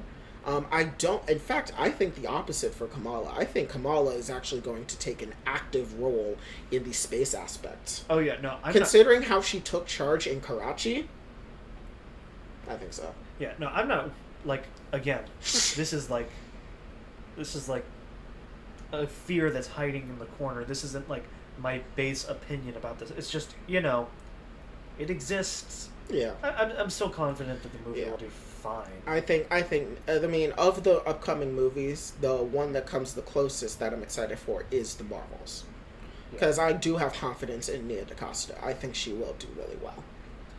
Yeah. And, yeah, I think it's going to do really well. It makes me very much excited for the Marvels, as I feel a lot of people kind of push the Marvels to the side as not a movie that's going to be integral to the overarching plot of Phase 4, but I think it will be. As I think it will set the cosmic landscape for what we will see in post-Guardians Volume 3. Yeah, I mean, considering the tirade that I just went through, let's just face it, I do think that the movie will probably be at least acceptable. Yeah, I mean, think of how Nia DaCosta handled Candyman. There was comedy in that movie, but the movie treated itself seriously, and I feel that she is going to do the same with the Marvels. I feel that she is going to let comedy be in the movie, but unlike Taika Waititi, she will understand the seriousness of whatever the plot will be. Yeah. I have faith in Nia DaCosta, which is why I'm excited for the Marvels. Is when I heard that she was making the movie, I got excited, because I think she is a great director. So I think she's going to handle this really well. All right. I think overall, I give Miss Marvel 8 out of 5. Not groundbreaking, but 8 out of 10. Fuck, 8.5 out of 10. Not groundbreaking, but perfected a lot of formulas that have come before it and did really well with the subject matter. The characters were done well. The story was done well. The story took itself seriously when it needed to, had levity when it needed to. VFX, really good. Good addition to the Marvel Cinematic Universe. Better than Thor Love and Thunder. Better than most Disney Plus series not named Moon Knight. I would say it's even better than Loki. See, that's where I differ from that perspective. I would say that's better than Loki. I would say the only show better than it is Moon Knight. Yeah, you know what? Loki would be third. Loki would be third in my list. It would go Moon Knight, Miss Marvel, Loki. Yeah. Then I'd probably have to go to especially WandaVision, just because WandaVision has such a good opening. Then a Hawkeye. Then What If. Then Falcon. See, I just went through a rewatch of Loki last week, and yeah, I still can't agree with that. I still love Loki as a show. Oh, I think Loki's great. I just think that Miss Marvel was just better. I guess we differ in that opinion. Yeah, but I still think Loki's top 3, and then afterwards it's all middling qualities. Yeah. But anyway, let's move on because we are running out of time, and we have 2 more segments to go through. So let's fire right to them. Hold on, before we do that, I did actually remember one thing I wanted to bring up. What is the idea that Thor Love and Thunder was a Marxist allegory? In what way? Gore is Karl Marx, in the sense that, like Karl Marx, Gore lost his child to the elites. Karl Marx had 4 kids that all died of varying diseases and starvation because of the poor conditions they lived in due to the bourgeoisie. The gods do represent the bourgeoisie and how they care nothing for the common people that make them what they are. And that at the end of the day, that it's the people that need the power, not the gods. That the people should be taking the power for themselves and not the gods. And that the gods, like the bourgeoisie, should not exist. Thor Love and Thunder never said Gore was wrong, in his opinion. They were just saying he was wrong about how he went about it.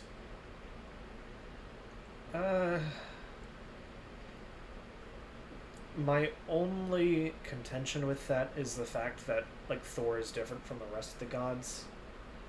Well, obviously Thor's gonna be I'm not like other gods, but as a whole, what Gore represents, being a Marxist allegory.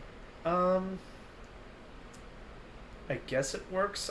It's not something that I would easily subscribe to, though. It's not something I'd easily subscribe to, but when I heard it, in some ways. In some ways, but there are things that just contradict it just in a little bit to where it. Yeah. Yeah. I mean, it's a cool idea. Yeah, but also at the end of the day, even with Thor doesn't treat himself like other gods either. Thor, if anything, sees himself more as a servant than he does as a ruler. Yeah. So, yeah. It's an interesting concept to think about, but I don't know. Yeah. Well, switching gears, speaking from one public servant to another, let us talk about the assassination of the former Japanese Prime Minister, Shinzo Abe. Yeah, for those who aren't aware, we do our 2 media takes in the front, and then we do our political take back. And so let's go ahead and dive right in. Wow, the crumbling of our society is leading to this already. Wow. I mean, this is Japanese society, very different. So what is most jarring about this is the fact that because of the strict gun control in that country, this shook the entire country. Yeah, so if you don't know, firearms are banned in Japan. The only people allowed to use firearms are law enforcement and military. The common civilian is not allowed to use guns. And if you're a certain kind of weeb, you would, because there are various different media, like Persona 5, that do talk about the fact that there are strict firearm laws in Japan. Yeah. So this assassination is very big, considering that the person that used it used custom parts and made their own firearm. It's not an actual real firearm in the sense that... Because if you take a look at it, it's probably about 2 to 3 times bigger than your average pistol. Yeah, it is. If you've seen it, it's very crude. to Yeah. say the least. It's not like this man 3D printed a Glock or anything. It, by all intents, if you saw that, you wouldn't immediately think it's a gun. Yeah. It's very crude, taped together, but I mean, as long as it can shoot a hard projectile fast enough, that's a gun. Yeah, and so really, like, this shook a ton of people in Japan because Gun violence already is rare. Political gun violence is even more rare. considering that considering that Shinzo Abe was a former prime minister Yeah. and a very long-running one with a familial history of political leadership. Exactly. And on top of that, he's a very far right nationalistic leader and very popular at that. I mean, he's one of those return to monarchy types. You could say a monarchist of sorts, considering how he and his family were, very, very prominent within the emperor, the emperor's entourage previously. I would probably have to verify that, but I feel like you're getting onto some truth there. But yeah, honestly, just condolences out to the family that suffered the loss, because let's face it, just political assassinations are always heartbreaking. Let's be fair here. Yeah, they are always heartbreaking. But with that out of the way, as leftists, we should say, so long, bozo! You fucking fascist! God damn it. I mean, come on. At the end of the day, he is a fascist. And while we may feel sad that, he died under the circumstances that he did because political violence is not good, I can't say I lost any sleep when I heard he died. Maybe I'm just not as radicalized, I'm sorry. He is a very nationalistic person. He is one of the many people in Japan that go out of their way to deny and whitewash the war crimes they did alongside mainland Asia. Specifically, I believe it's Unit 73, Unit 79, for lack of better term, the rape unit. The ones that propagated the system of comfort women throughout China and Korea, the various chemical weapons and experiments done by the Japanese military throughout World War I and II. He very much was a supporter of it, and he very much denied the fact that it even happened. He's one of those types where he'd be like, well, that happened, it'd be justified. That's the type of person Shinzo Abe was, and for that, I would say he's a monstrous human being that deserves no respect, and I hope he rests in piss. Maybe that was the context I needed, I'm sorry. I thought you knew that already, so that's why. No. Again, because it's like it happened like halfway across the world. It's just very jarring to hear that a political leader is assassinated without any context. Oh yeah, but he was assassinated, and he was not a good person. He was a far right nationalist, very much wants to return to monarchy.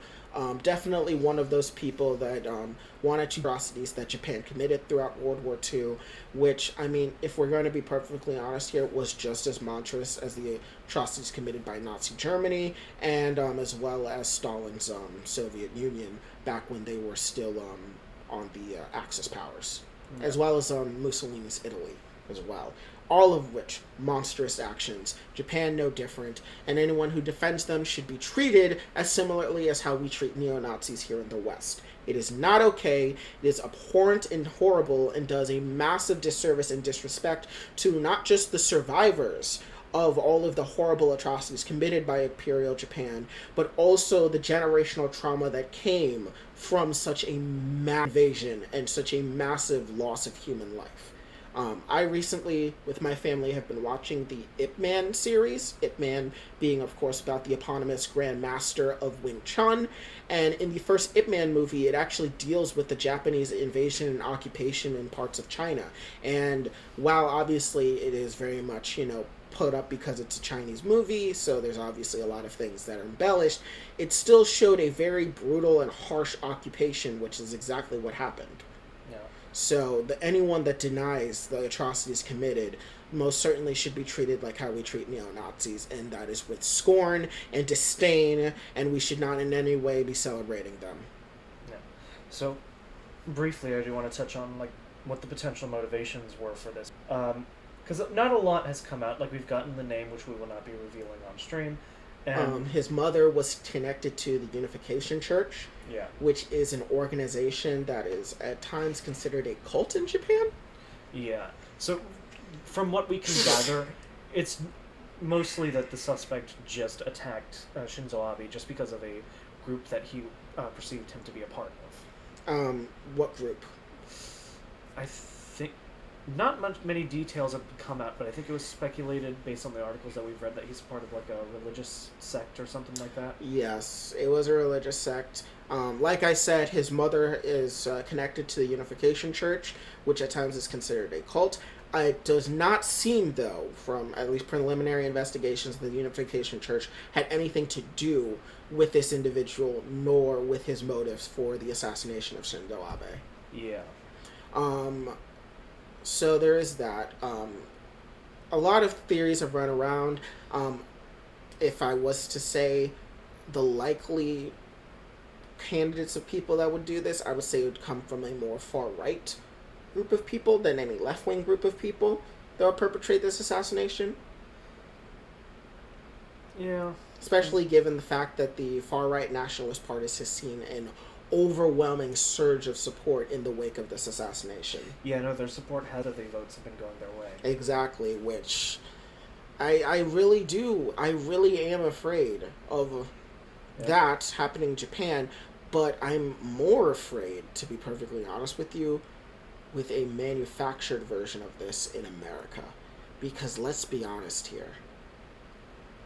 Can you imagine how much the far right would gain from a high-profile assassination in terms of public perception? I really don't like thinking about it, but it must be known that far-right groups, even when they're different, they do hold a lot of similarities.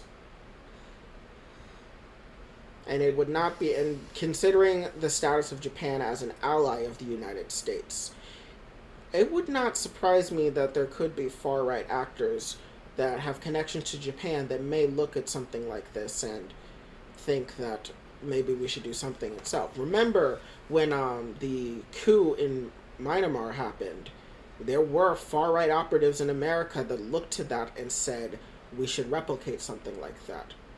And remember, that is very true.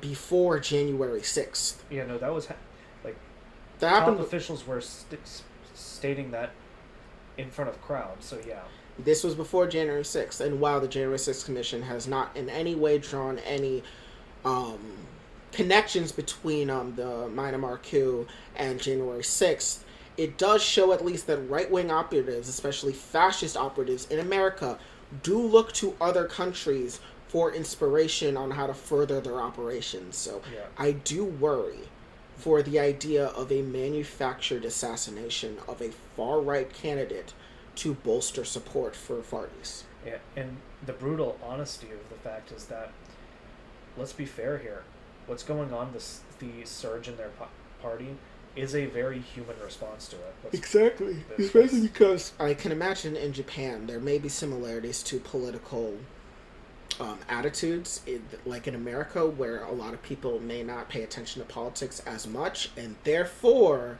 they kind of go with what is publicly said.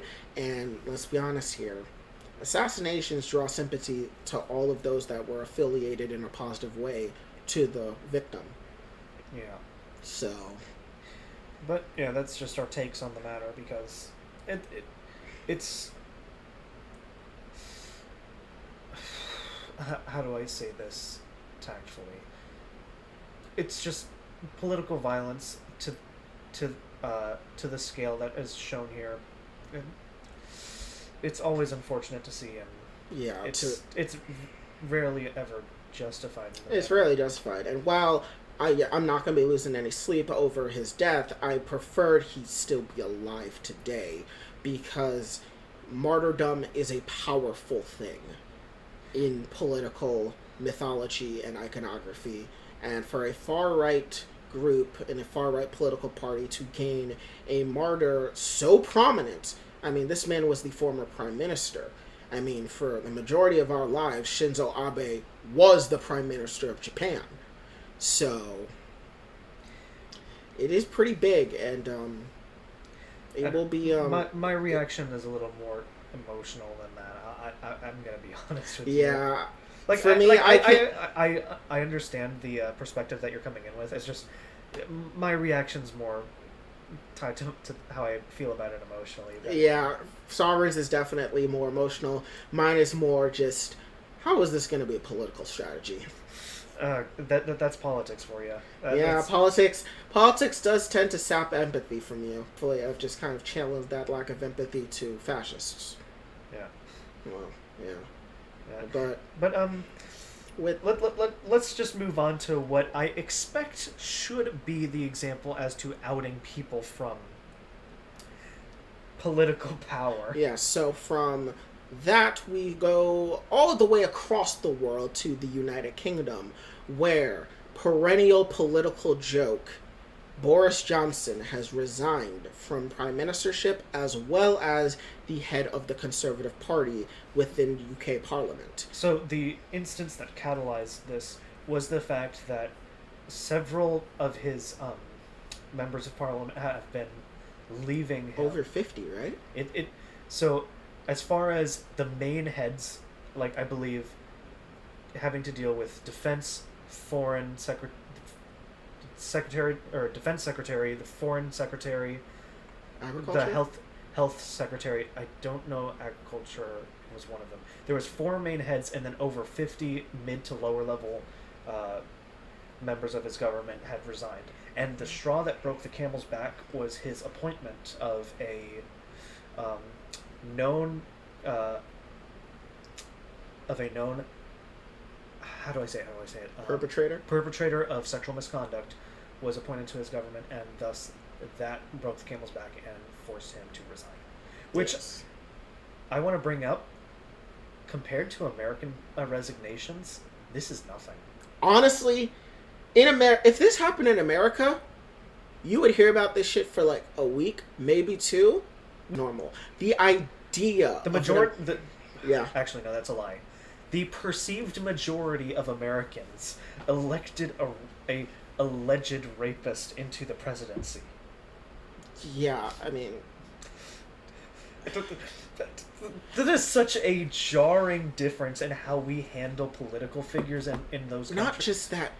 The Republican Party got behind Roy Moore, an outed pedophile. That is... Oh god, that's absolutely right. The Republican Party got around Roy Moore. The idea, and he was an outed pedophile, the idea that a conservative party would look at just sexual misconduct and say, that's enough, we're out of here, is completely foreign to us as Americans. And remember, this is even jarring. Even more jarring. This is Turf Island.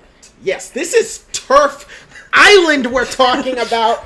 We're talking about the home of the TERFs. We're talking about the home where we have people that masquerade as feminists who openly just do not like rights of women. They were acting up about this shit, which is, in a lot of ways, how far America has fallen. Yeah, in terms of the fact its ability to, allow things like this to slide is insane. Like, the head of government, sorry. The Queen is the head of state.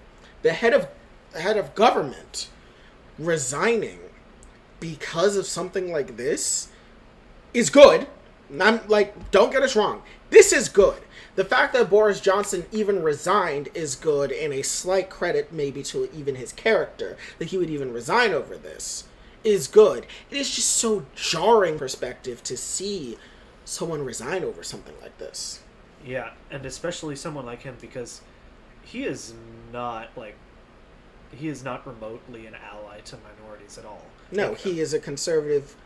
To be honest, I remember when I first heard about Boris Johnson, I was like 13 or 14, and I told myself, this man will never become prime minister. Because he himself didn't think he would be prime minister. But then Brexit happened. And then David Cameron left. And then he got to power. And it was around the same time that Donald Trump came to power. And you were like, oh, fuck. Yeah. That entire saga. Brexit really did bring this man into prominence. Yeah. And because one of his most recent scandals, the fact that he's been holding not political parties involving people of political prominence while COVID restrictions and lockdowns have been in place. Yeah. That was the most recent thing that had been separate to his current scandal, which is of course people resigning because of appointments he's been making. Yeah. Which, once again, it's that's still so, from an American perspective, that is insane. Yeah, again, because we hear, oh, someone got appointed to government even though they have actual allegations of sexual misconduct. Like, oh, yeah, that's every day for us. Yeah, especially a conservative at that. A conservative getting elected despite accusations of sexual misconduct? Yeah, that's a given. But resigning, the head of government, the head of the party resigning is insane. And not just because he resigned, but he resigned only because other members of the party resigned in protest. And mind you, this was after he survived a vote of no confidence. Conservative vote, was it either conservatives or the governmental body as a whole, voted 41% in a vote of no confidence. Exactly. So it's not like he was necessarily a popular guy, but still, he survived a vote of no confidence. You would think this is nothing, but goddamn. Yeah. I kind of wish our country would be like that. Why can't our leaders feel shame for this shit? Oh, yeah. So, no, I prefer the other reality where we just jail them for doing stuff like that. I mean, I don't think it's a crime to... Or no, this wasn't a crime, like things that they do now. Oh, yeah. Things that people, politicians in our country do are legitimately criminal. Oh, yeah, for sure. And mind you, Boris Johnson probably has committed criminal actions himself. But, I mean... because the worst... The fact that he's getting ousted for just appointing someone who had sexual misconduct it's too foreign for me, Sovereign. It's too foreign to me. This is like a level of political responsibility I'm not used to. What? Our state actors actually have consequences for who they affiliate themselves with? Blasphemy! Conservatives having consequences for who they associate with? I must be in the Twilight Zone. You cannot truly perceive how stunning this is for the two of us, given how brain poisoned we are by American politics and American politicians, and specifically the American Conservative Party. Yeah. I will say this, though. When America eventually falls, UK's still not my top choice to move. Oh, no. Rest assured, when I'm filling out immigration forms to Canada, it's Canada. They will see a long list of political agents and political policies passed that led to me becoming a refugee. But I still wouldn't go over to Turf Island. But it is at least good knowing that Turf Island has more accountability for its conservative members than the United States does. And you gotta remember, this was something perpetrated by members of the party. It doesn't sound like there was many outside political, pressure. Because without the mass resignations, Boris Johnson probably would not have resigned. Exactly. Because it was the mass resignations that really catalyzed his own resignation. Exactly. Which is insane to me, because this was an entirely internal affair. The Democrats in our country couldn't even push this shit if they tried. Yet the conservatives in the UK could get this shit to work? I mean, hell, remember the mass resignations that happened after the wake of January 6th? That didn't mean shit! Exactly! I mean, Like, we're seeing the January 6th Commission, and we're seeing just the levels of depths and depravity that happened. People were trying to fucking fight each other in the Oval Office over this shit. You saw the commission yesterday, how they were talking about how, like, some of the people wanted to start getting in fistfights between between the neocons and the fascists. They're ready to fucking throw down in the Oval Office. That shit's insane, but that is nothing. That is nothing. Like, you hear that shit, you're like, wow, that's fucking insane. But you would never think people would resign over this shit. January 6th was a fundamental attack on American democracy, and the Democrats did jack to push this shit. But over in UK, affiliating yourself with someone that committed sexual misconduct is enough for the UK Parliament on the conservative side to be like, you know what? Bye. That is insane to me. That is fucking insane to me. Yeah. Fucking, that is insane. I cannot get over this shit. That is insane. Especially the amount of doomer fuel that we have in this country over the past 2 months. Exactly. Like, so it is good to know that not all conservatives everywhere has drank the fascism pill. Because you know damn well that if this wasn't a fascist society... to a conservative, that is a tasty pill. Yes, but it is at least good to know that in Western society, not all Western democracies have fully succumbed to fascism, and that there are still neocons out there with morals, despite how oxymoronic that can sound at times. There are still some out there with morals. It is good, refreshing to see. Why can't that be here, though? Oh my god, this has been the most brain-racking, positive news that we've ever had to discuss. It is. It's positive because we're actually getting what is a harmful head of government out of government, and what it looks right now is the Conservative Party is fracturing as a result of this. Because at this point, what will be happening is he's going to be taken out as the Conservative Party leader, and he's going to be potentially out of the prime ministership once they decide to elect a new one. Exactly. Which might take a few months, but it's inevitability. It's an inevitability, and also they are having an election, which further seems to fracture the Conservative Party, as now they're not going to unify behind one person. There are many different conservatives that are in government that are jockeying for the position of prime ministership, as well as for the head of the party.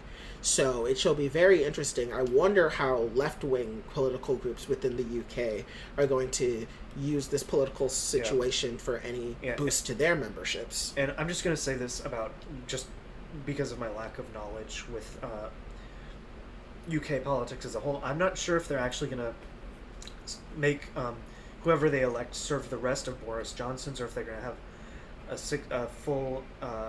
is it 4 or 6 years in the UK? I believe it is 6, considering how long David Cameron was in power. But based on how politics typically works, they're probably going to make whoever they elect work for the rest of Boris Johnson's normal term. Yeah, this is most definitely probably going to be this is going to be a Gerald Ford type of situation. Yeah. It's definitely going to be a Gerald Ford type situation, so, yeah. But, I mean... we'll see. Mind you, for anyone that is interested about the Brexit and the EU situation over this this changes nothing. Unfortunately, it does not change anything. Because Brexit is still going through.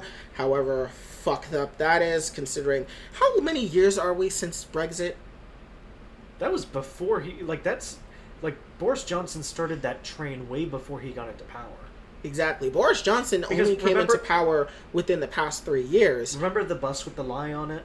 Yeah. Yeah, that was way before. No, Brexit happened back during David Cameron. But that was a while. That was I think Brexit happened at least 7 years ago. Because Boris Johnson, before he was elected prime minister, he did work to ensure that Brexit happened. Yeah. So... because he was the biggest proponent of it. Yeah, he was one of the biggest proponents of Brexit. So, Brexit, that was a while ago, and they're still dealing with it, which really goes to show how terrible Brexit was. Remember the day that news broke that Brexit was happening, and we were eyeing over to the mainstream news channel, and the Brexit puns were everywhere. Yeah. That was a painful day for you. Yeah, so Brexit was here it is. So Brexit happened in 2018, and it was supposed to be, wait, did it start in 2018? When did the referendum? Yeah, the referendum happened in 2016! That was 6 years ago! Brexit was officially supposed to take effect in 2020! That was 2 years ago! Yeah, and Boris Johnson went into power in 2019. Yeah, Brexit, UK, you're fucked on that end. Like, Brexit was a horrible decision 6 years later. You're still dealing with it. And even with the resignation of your prime minister, who was one of the biggest proponents of Brexit, you're still stuck with that shit. Good luck. Yep. So, anyway. Anyways, it's a feel-good story in the sense that, like, accountability. We're seeing a level of accountability for political actors that we've not seen before. In America, at least. Still can't convince me to move over there when the country falls. I'm sorry. Oh, you still will not convince me to move to Turf Island. However, it is at least refreshing to know that Turf Island has more political accountability for its actors than America does. God, that is so jarring to hear. I hate it. I hate it so fucking much. It is so bothersome on multiple levels. I don't like it. But that pretty much wraps up everything we have to say for tonight. Yep. Next week, we will be talking about the new Dragon Ball Super chapter. That will be releasing around that time. Oh, shoot. Is that really that soon? Yep. We'll have a new Dragon Ball Super chapter. There might be more things to come out of the next hearing from the January 6th commission. Yeah, we'll have another January 6th commission that we'll be talking about. We didn't talk about it today, mostly because we were left with the impression that this previous hearing and the next hearing will coincide as far as what we will learn. So most likely they will compound on each other, so we'll discuss them in total then. Yes, so we will have we will talk about Dragon Ball, we will talk about January 6th. For once, we will not be talking about, wait, I could be wrong. When is Hall H? When is Hall H in Comic-Con? When is that happening? Let me see when that's supposed to happen. Hall H is July 23rd. That's not next week. Not next week. Okay, so next week we won't, for once, potentially be talking about Disney. I don't know how long it's been since we've last not talked about Disney in a media segment. I kind of want to stop, honestly. I mean, I'm looking forward to this break from Disney. We'll be talking about Dragon Ball. We'll be talking about January 6th. I have a feeling next episode will be more politically driven than media driven. Yeah. Because right now, all we have to look forward to is Dragon Ball. And our last discussion on Dragon Ball was a little less positive than we're used to. This chapter will definitely be interesting, considering we're getting what we're getting with Gas. Yeah, we're getting a little close to the climax of the fight, hopefully. Exactly. Because, again, like I said weeks before, the ratio of plot to fight in this chapter is very jarring to me, and I ain't comfortable with it. Exactly. Anyways, that's the episode. New announcement. We are now available on Amazon Music. Yep. So if you want to listen to us on Amazon Music, you can do so now. Also, our entire back catalog is almost fully uploaded to Spotify. I believe I only have 3 episodes remaining. 2 of which should have been uploaded. They're just not appearing on Spotify, so I may have to re-upload them. Then I just got to upload last week's episode and this week's episode. And everything will now be uploaded to Spotify. And when it's uploaded to Spotify, it's also uploaded to Overcast, Google Podcasts, Apple Podcasts, Amazon Music, and other podcast-related mediums. We also have, obviously, our playlist full of all the episodes on YouTube. You can watch this specific VOD on Twitch if you really want to, but it'll only be up for a week. And also, it's on Twitter. We stream on Twitter. We also started streaming on Facebook Gaming. This is the first stream on Facebook Gaming, in fact. Why did you not make me aware of this? I forgot. It's kind of big. Yeah, I forgot. Anyway, I've been your host, Sovereign, And I'm Shiny. and we're signing off for the night. See